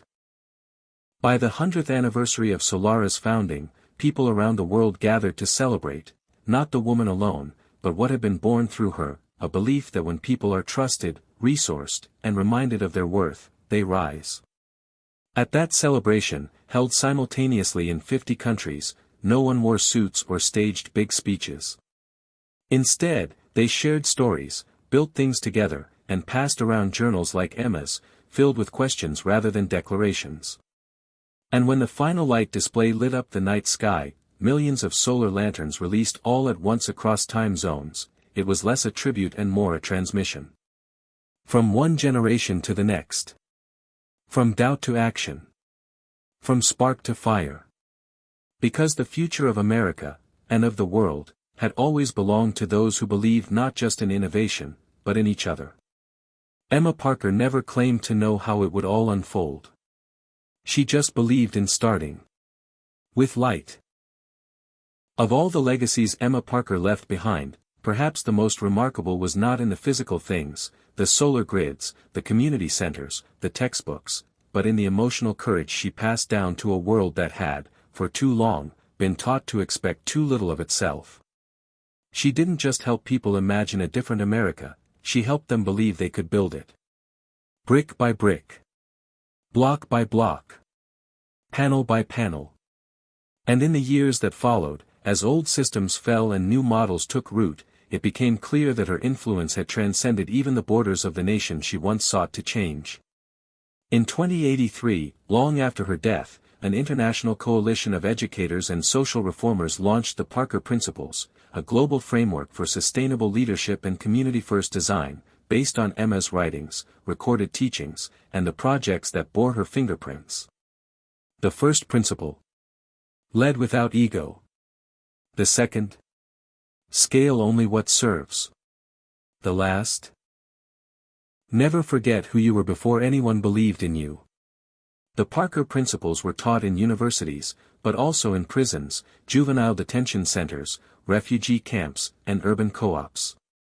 They weren't marketed as a cure-all. They were, like Emma herself, rooted in honesty, adaptability, and humility. A toolkit for the uncertain. A manual for the brave. In a world where synthetic intelligence now handled most logistics and operations, emotional intelligence, and trust, had become the rarest currency. Emma had offered a blueprint for both. That same year, a little girl named Layla stood on the stage of her elementary school's science fair in Denver, holding up a prototype she called the Light Loop, a small wearable solar charger built into a backpack strap. She was 8 years old. When asked what inspired the project, she didn't mention a TikTok video or a teacher. She said, "I saw a movie about Emma Parker." She said that even if no one listens to you, you should still make something that helps someone. "I think this will help my friend who's unhoused." The judges, local engineers, entrepreneurs, and public school teachers, stood and applauded. The Light Loop was funded into full production 6 months later by a local maker collective. Stories like Layla's weren't exceptional anymore, they were the new normal. And still, no one forgot where the tide turned. In 2085, the United States Postal Service issued a commemorative stamp featuring Emma Parker. Not with a microphone or a medal, but sitting barefoot on the porch of her cabin, pen in hand, a notebook resting on her knee. Below the image, one line. "Ask the right questions." Like follows. The stamp became one of the most requested in U.S. history. Meanwhile, the Solara Institute, once a modest non-profit, had evolved into a global cooperative of engineers, artists, ethicists, and community organizers. It operated under a simple mission: energy is a human right. Dignity is a design principle. At Solara hubs across the globe, people weren't just given tools, they were trained to question, build, and lead. Children in Mumbai assembled solar-powered irrigation systems with the same designs Emma once scribbled on the backs of receipts.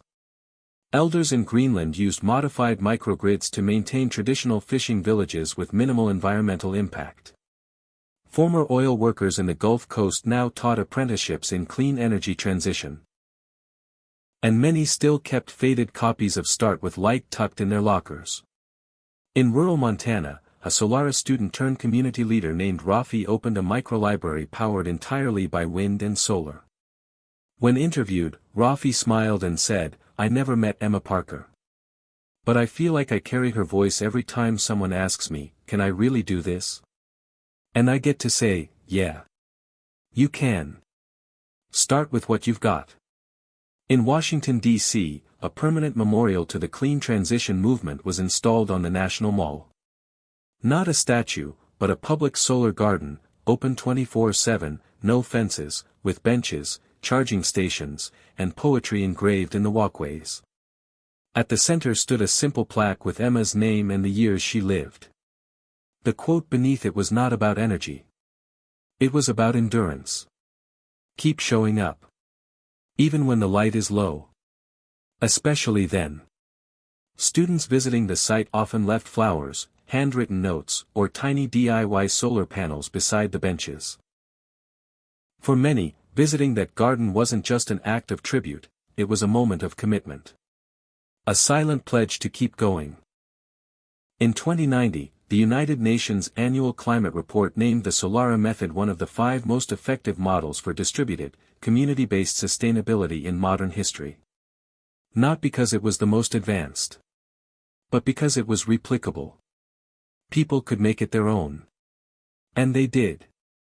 Even AI systems, now essential to infrastructure and daily life, had adapted versions of Emma's ethical guidelines into their governance modules. AIs trained to serve communities in rural and underserved regions were coded to ask 3 central questions before implementing a decision: who benefits? Who's left out? What would Emma ask? It became a quiet industry standard. Not out of sentiment, but because it worked. In the last preserved interview Emma ever gave, when asked how she wanted to be remembered, she paused for a long time. Then said, "I don't. Not really. I just want people to remember themselves. To remember what it feels like to care about something deeply, and do something about it, even if it feels small. Especially then. That's how the future gets built. Not in one big moment, but in the 1,000 quiet ones no one ever sees." And perhaps that was her greatest gift. She taught a nation obsessed with spectacle how to honor the unseen. She showed that revolution didn't always look like marches or elections or big tech launches, it could look like a neighbor fixing your generator after a storm. A teacher staying late to teach coding in a gym. A mom wiring solar strips to her daughter's jacket so she could read after sundown. The future of America that Emma Parker believed in was never clean or perfect or fully solved. It was messy. Collaborative. Constantly becoming. And that was the point. The perfection wasn't in the finish, it was in the attempt. In one final testament to her legacy, on the 100th anniversary of her birth, a group of students in Austin launched an open-source AI storytelling project named Emma, short for Empathy Modeled Memory Archive. It was built to collect and share personal stories of resilience and community from around the world. Unlike traditional platforms, Emma wasn't driven by algorithms tuned to popularity. It was built to listen. To amplify the quiet. To preserve the voices that usually disappeared. The project launched with one simple question on the homepage. What pushed you forward when things got tough? People responded in waves. A nurse in Oregon wrote about surviving a flood and rebuilding her town's clinic with the help of neighbors and salvaged panels. A teenager in Tunisia shared a story about learning to code by candlelight and starting a solar app to help local farmers. A grandmother in Detroit uploaded a voice message describing the first time she saw light return to her block after years of darkness. And in every submission, in every language, one theme rang true. They had started with very little. They had kept going anyway. They had found each other. And that light, that undeniable human spark that Emma Parker so fiercely believed in, had not dimmed. It had multiplied. It had become us. By 2095, Emma Parker's name was known not just as history, but as a verb. In schools, a student who took initiative with no promise of reward was said to have Emma'd the project. In community centers, when someone stepped up to organize flood relief or retrofit an abandoned lot into a solar charging station, others would nod and say, "That's pure Emma." Her legacy, once tethered to a startup and a movement, had become a cultural shorthand for radical compassion combined with stubborn action. And it endured in ways no statue or policy ever could. Everywhere, from rural Appalachian valleys to bustling megacities in India and Brazil, echoes of her influence showed up, not as monuments but as choices. In architecture, students designing low-cost solar-integrated housing because they remembered a line she once wrote, "A home without power is just another form of displacement." In coders refusing VC money until they guaranteed open access to their tech. In 12-year-olds building their first microgrids in garages and refugee camps, guided only by YouTube clips and Emma's digitized notebooks. She had written them for her future team. She hadn't known that team would one day be the world. The beauty of Emma's vision had always been in its clarity: start with what's broken, stay close to the people affected, and don't wait for permission. Now, decades later, that ethos was baked into hundreds of local governance systems. Cities that once operated in silos now co-designed infrastructure with their citizens. After centuries of top-down decision-making, neighborhoods ran participatory energy budgets, built maintenance crews from within their own blocks, and rotated leadership so power never calcified. It wasn't perfect. But it was alive. Flexible. Accountable. It worked because people had been trusted to care, and they rose to meet that trust. At the same time, across disciplines, a new generation of thought leaders emerged who cited Emma not as a technical expert, but as a moral compass. Environmental philosophers debated her dignity first design model in TED-style forums. Economists wrote papers titled The Parker Dividend, When Communities Invest in Themselves. Even literature students studied her journals as modern-day Thoreau, except Emma's, Walden, was wired, community-owned, and made with salvaged parts. She had given the world a vocabulary for resilience, and now, that language shaped how nations healed. Yet amid the sweeping reforms and digital archives, the most profound testament to Emma's legacy remained analog: the letters. Despite her passing decades ago, her foundation still received handwritten messages every week. Children sent drawings of the first light bulb they helped install at home. Retirees shared how they finally learned to read diagrams or wire panels in their 60s. A woman from Afghanistan mailed a charcoal sketch of Emma's face, framed by solar flares and books. "You never met me," she wrote, "but your voice helped me keep teaching girls science when it was dangerous. You were our silent sister." In response, the foundation never automated its replies. Every letter was read. Every envelope mattered. Volunteers took turns writing back, sometimes with tears in their eyes, often quoting Emma's own words, "If you don't know where to begin, begin with listening." In the world of technology, where pace often outstripped ethics, Emma's principles grounded countless developers. In 2098, when a powerful AI collective attempted to patent a new solar distribution algorithm that had originated in community models developed through Solara, thousands of people, coders, mothers, teachers, ex-cons, protested. Their signs read, "You can't patent people's power." The courts agreed. The case, known as Parker v. PhoenixNet, set global precedent for open-source rights in clean tech. Even the business world changed its language. It became common for pitch decks to include an Emma clause, a section where founders had to describe how their product preserved human dignity, decentralized decision-making, and made power, literal and metaphorical, more accessible. Not because it was legally required, but because investors wouldn't back anything without it. In an age when the world had been burned by empty innovation, Emma had become the benchmark for meaningful change. Her family, though always quiet about her fame, remained deeply connected to her mission. Chris, now elderly but still sharp, ran workshops on ethical leadership. She was brilliant, he'd say, but not because she knew everything. She was brilliant because she knew what she didn't know. And she never let that stop her. Matt, long past his addiction battles, founded an organization that paired mental health support with job training in the green economy. "Emma gave me back my story," he once told a graduating class of apprentices. "So now, I help others rewrite theirs." Jenna, who had once written that desperate letter to Emma when she was a teenager in Memphis, had become a cultural icon in her own right. Now the Secretary of Sustainability and Infrastructure, she often reminded her teams that their work wasn't about net zero targets or political wins. "It's about people," she said. "Emma taught me that leadership is love made practical." Her words were engraved on the entrance to the department's headquarters in D.C. But for all the institutional reverence, Emma's true magic had always been in the individual. In how people felt seen, not saved. Encouraged, not instructed. And in how her story, ordinary at its beginning, gave permission to everyone else's to matter just as much. There's a story about a little boy in El Paso named Marco. He was 10. His parents worked long hours and their apartment lost power often. One day, while scrolling through educational videos on his school-issued tablet, he found a short animation summarizing Emma's journey.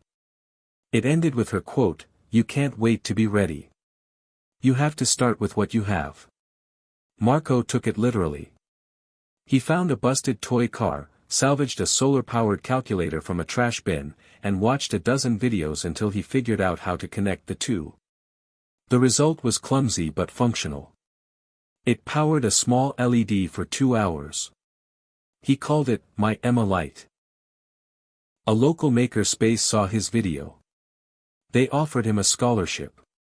Years later, Marco became the lead engineer on a solar desalination unit used across the southwestern states.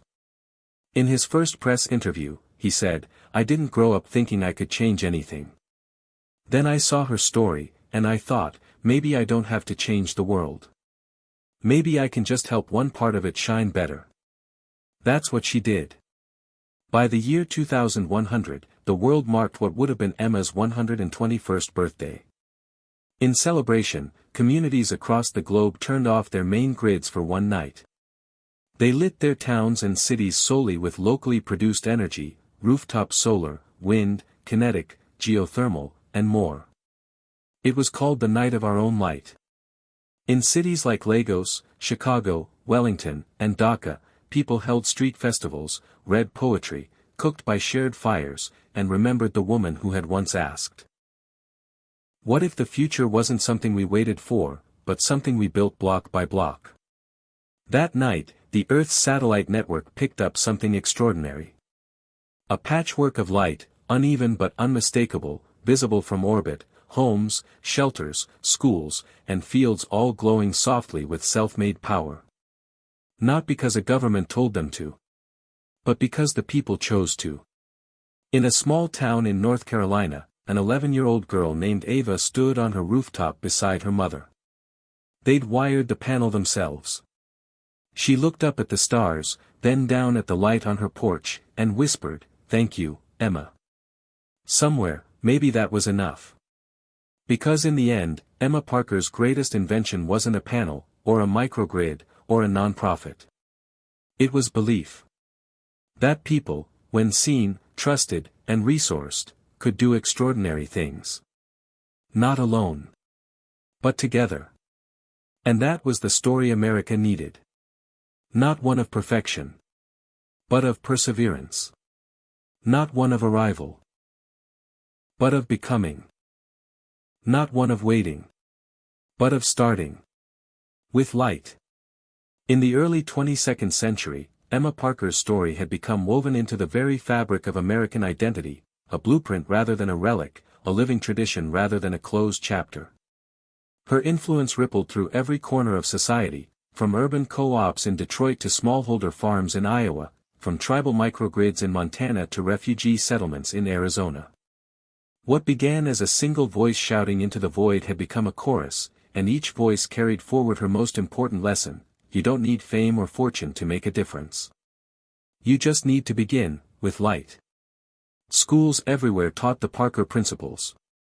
In classrooms, students learned not only how solar panels worked, but why they mattered. Lessons asked, who is being left out? What does dignity look like in design? How do we build solutions with empathy grounded in lived experience? Local councils invited students into planning sessions for community infrastructure. Instead of token youth seats, Emma's model meant handing real responsibility to young people, real votes, real project oversight. In cities, communities that had been historically marginalized installed Solara-inspired solar murals that powered streetlights, Wi-Fi hotspots, and charging stations. Each mural told two stories: the history of a neighborhood and the promise of its future, powered by clean energy. Engineers, artists, activists, children, everyone collaborated. The panels weren't just functional, they were monuments to possibility.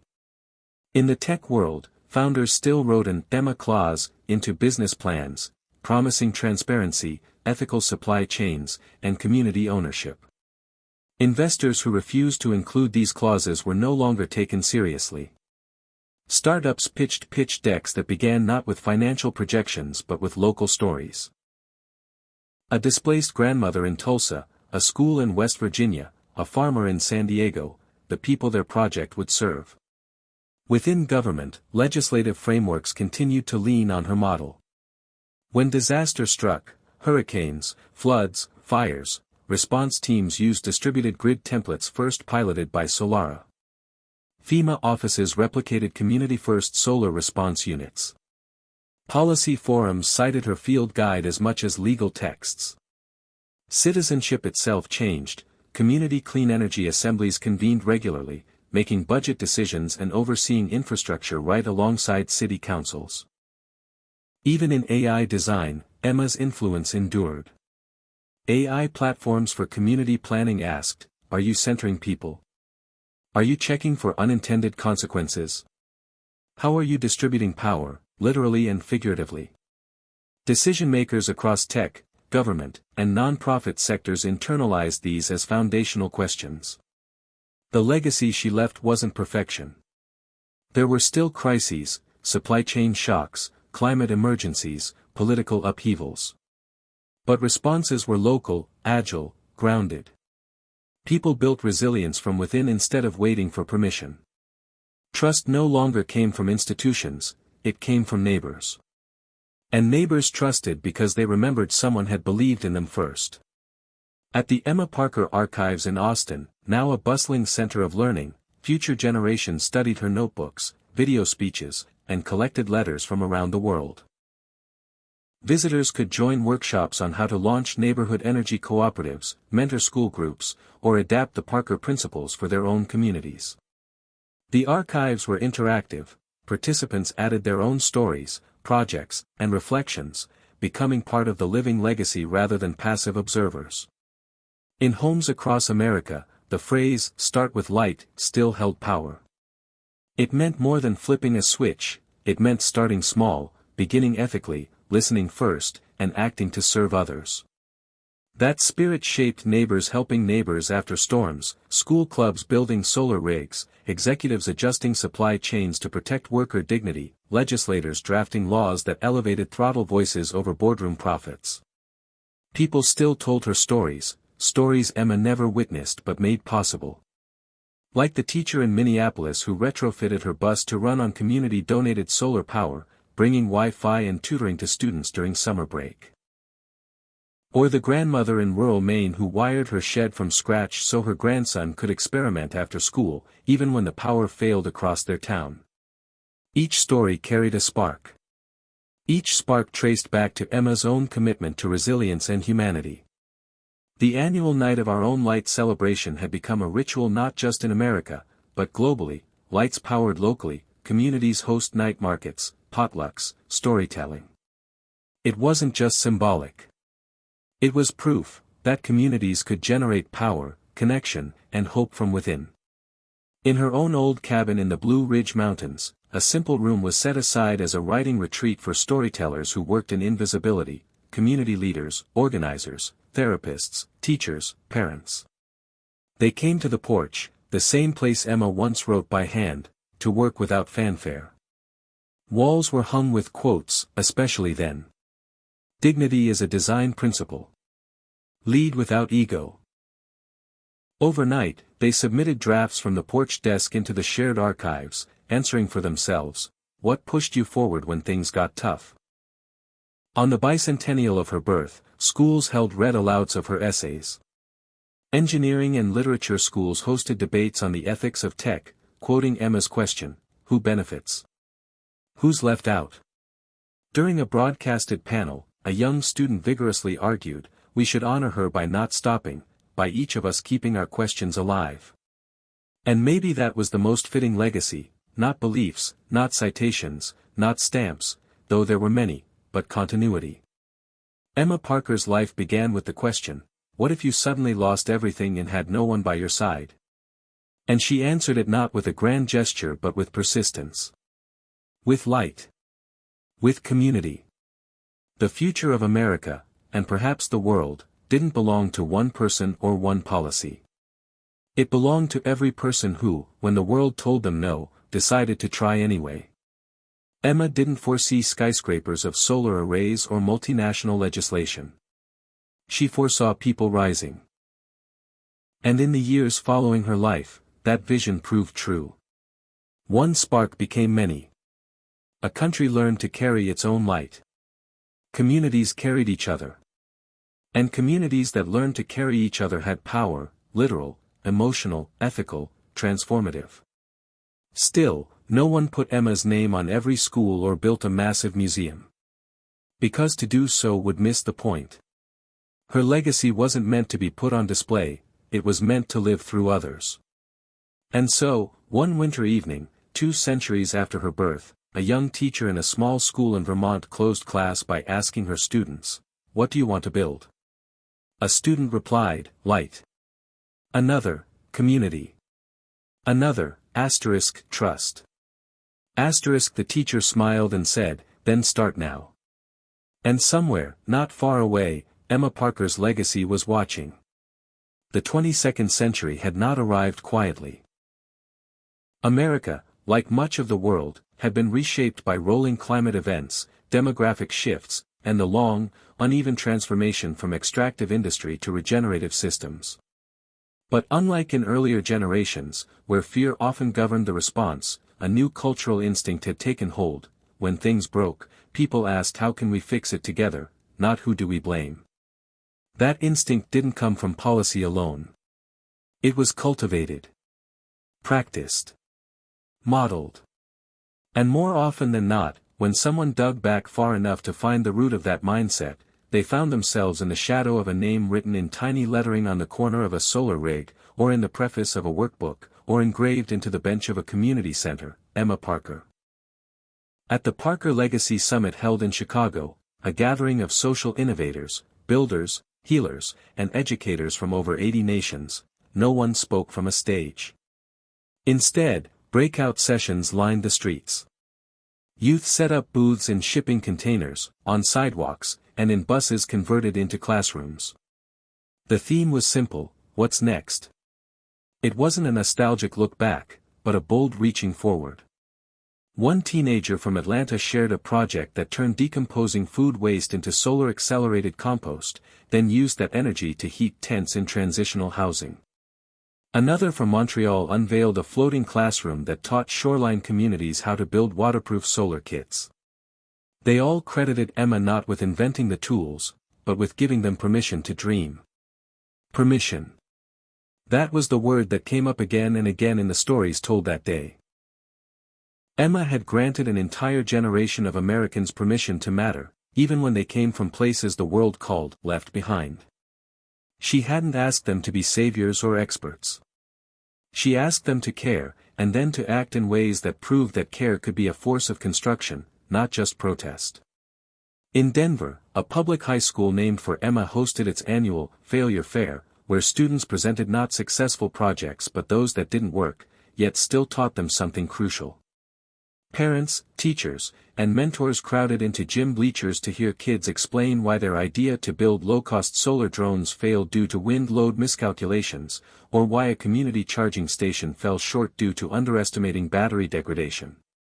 The crowd didn't groan. They clapped, cheered, cried. Because that was the culture Emma left behind, one where trying mattered more than perfection. One where people weren't ashamed to begin. Half a world away, in the outskirts of Nairobi, a women-run energy collective shared an open-source solar inverter they developed using adapted schematics from a 75-year-old Solara toolkit. They named the inverter Emma 4, not as a tribute to ego, but as acknowledgement. Her design saw us, their spokesperson said, when no one else did. Back in the United States, in a town once ravaged by floods, a mother and son ran a workshop teaching how to use community-based grid sensors to reroute energy and protect neighborhoods before storms. On the wall above the whiteboard was a mural, painted by local kids: Emma, sitting on her porch, notebook in hand, the mountains rising behind her. Underneath, the words she'd once spoken in an interview: if we build it together, we don't have to be afraid of the dark. There was no central authority controlling Emma's legacy. That had been intentional. Her foundation remained a steward of values, not a regulator of brand. That decision, radical in its own right, meant her name wasn't protected by trademarks, but by trust. The trust that people would keep her story honest. That they'd adapt, remix, and build from it, but not distort its heart. That trust was paid back tenfold. At the 2101 National Storytelling Awards, an 89-year-old man named Carlos took the stage to read an excerpt from his memoir. He had once been unhoused in East LA, addicted and alone. In a shelter library, he'd stumbled across a worn copy of Start with Light. It didn't preach at me, he said. It just asked questions. And that made me feel like maybe I wasn't broken. Just not done yet. Carlos went on to start a community healing center powered by youth-led solar programs and street-run storytelling circles. His final line brought the crowd to its feet: she didn't pull me out of the dark. She handed me a match and said, "Here. Light it yourself." In an unexpected twist, Emma's legacy even extended into outer space. A Mars habitation unit, built in partnership with several Earth-based sustainability cooperatives, was named Parker Base 1. Why? As the mission director said in the press release, because we needed a model of interdependence, not extraction. Emma Parker built systems that kept people human while they built the future. That's what we'll need out there, too. It would have amused Emma, no doubt, to know her name had reached other planets. But more than that, she would have been proud that her legacy was used not as symbolism, but as scaffolding. The base used a localized, closed-loop energy system developed from her earliest Solara prototypes. The design team's lead engineer, a former apprentice from the Arizona pilot project Emma had personally supervised in 2055. And then, there were the quietest tributes, perhaps the most profound.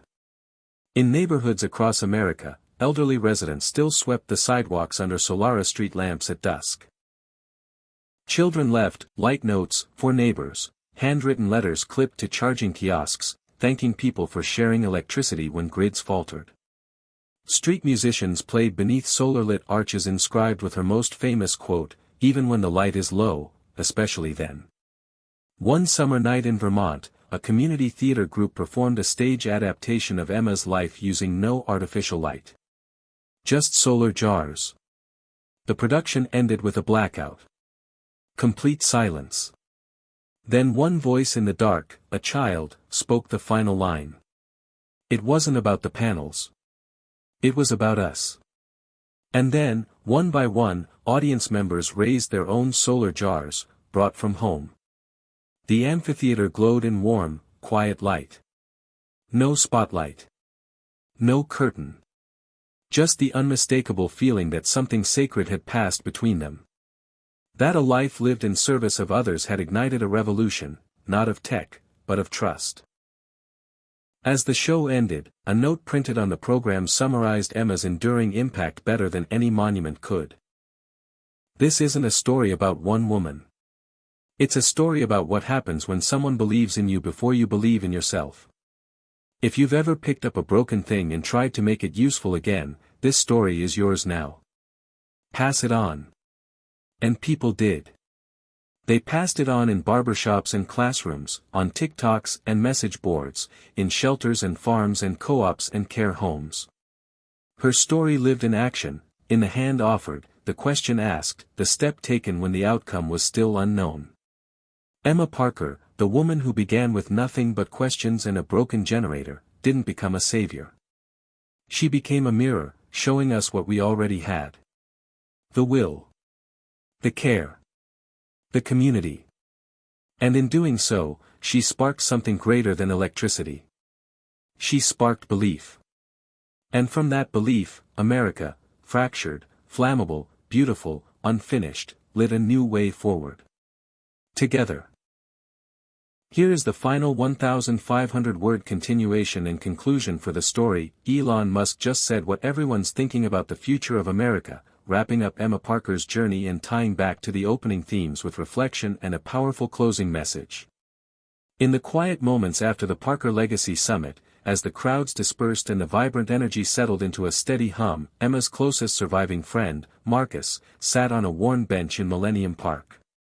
The city's towering skyscrapers blinked like distant stars, powered in part by the very community microgrids inspired by Emma's work decades before. Marcus smiled, thinking about how far they had come, and how much farther there was still to go. Emma had once said that true progress wasn't a destination but a conversation, an ongoing exchange between the past, present, and future. She believed that America's future wasn't written in laws or technology alone but in the everyday acts of courage and kindness that connected people. In her vision, energy wasn't just electricity flowing through wires, it was trust flowing through communities. Marcus pulled a small notebook from his jacket pocket, the same one Emma had given him years ago. Inside, scrawled in her careful handwriting, was a line he often repeated to himself: "We rise by lifting others, especially when the light is dim." He thought about how that phrase had echoed through countless community meetings, school lessons, and neighborhood projects. It wasn't just a motto, it was a call to action. The summit had been more than a celebration, it was a renewal. People left inspired, carrying Emma's legacy like a torch.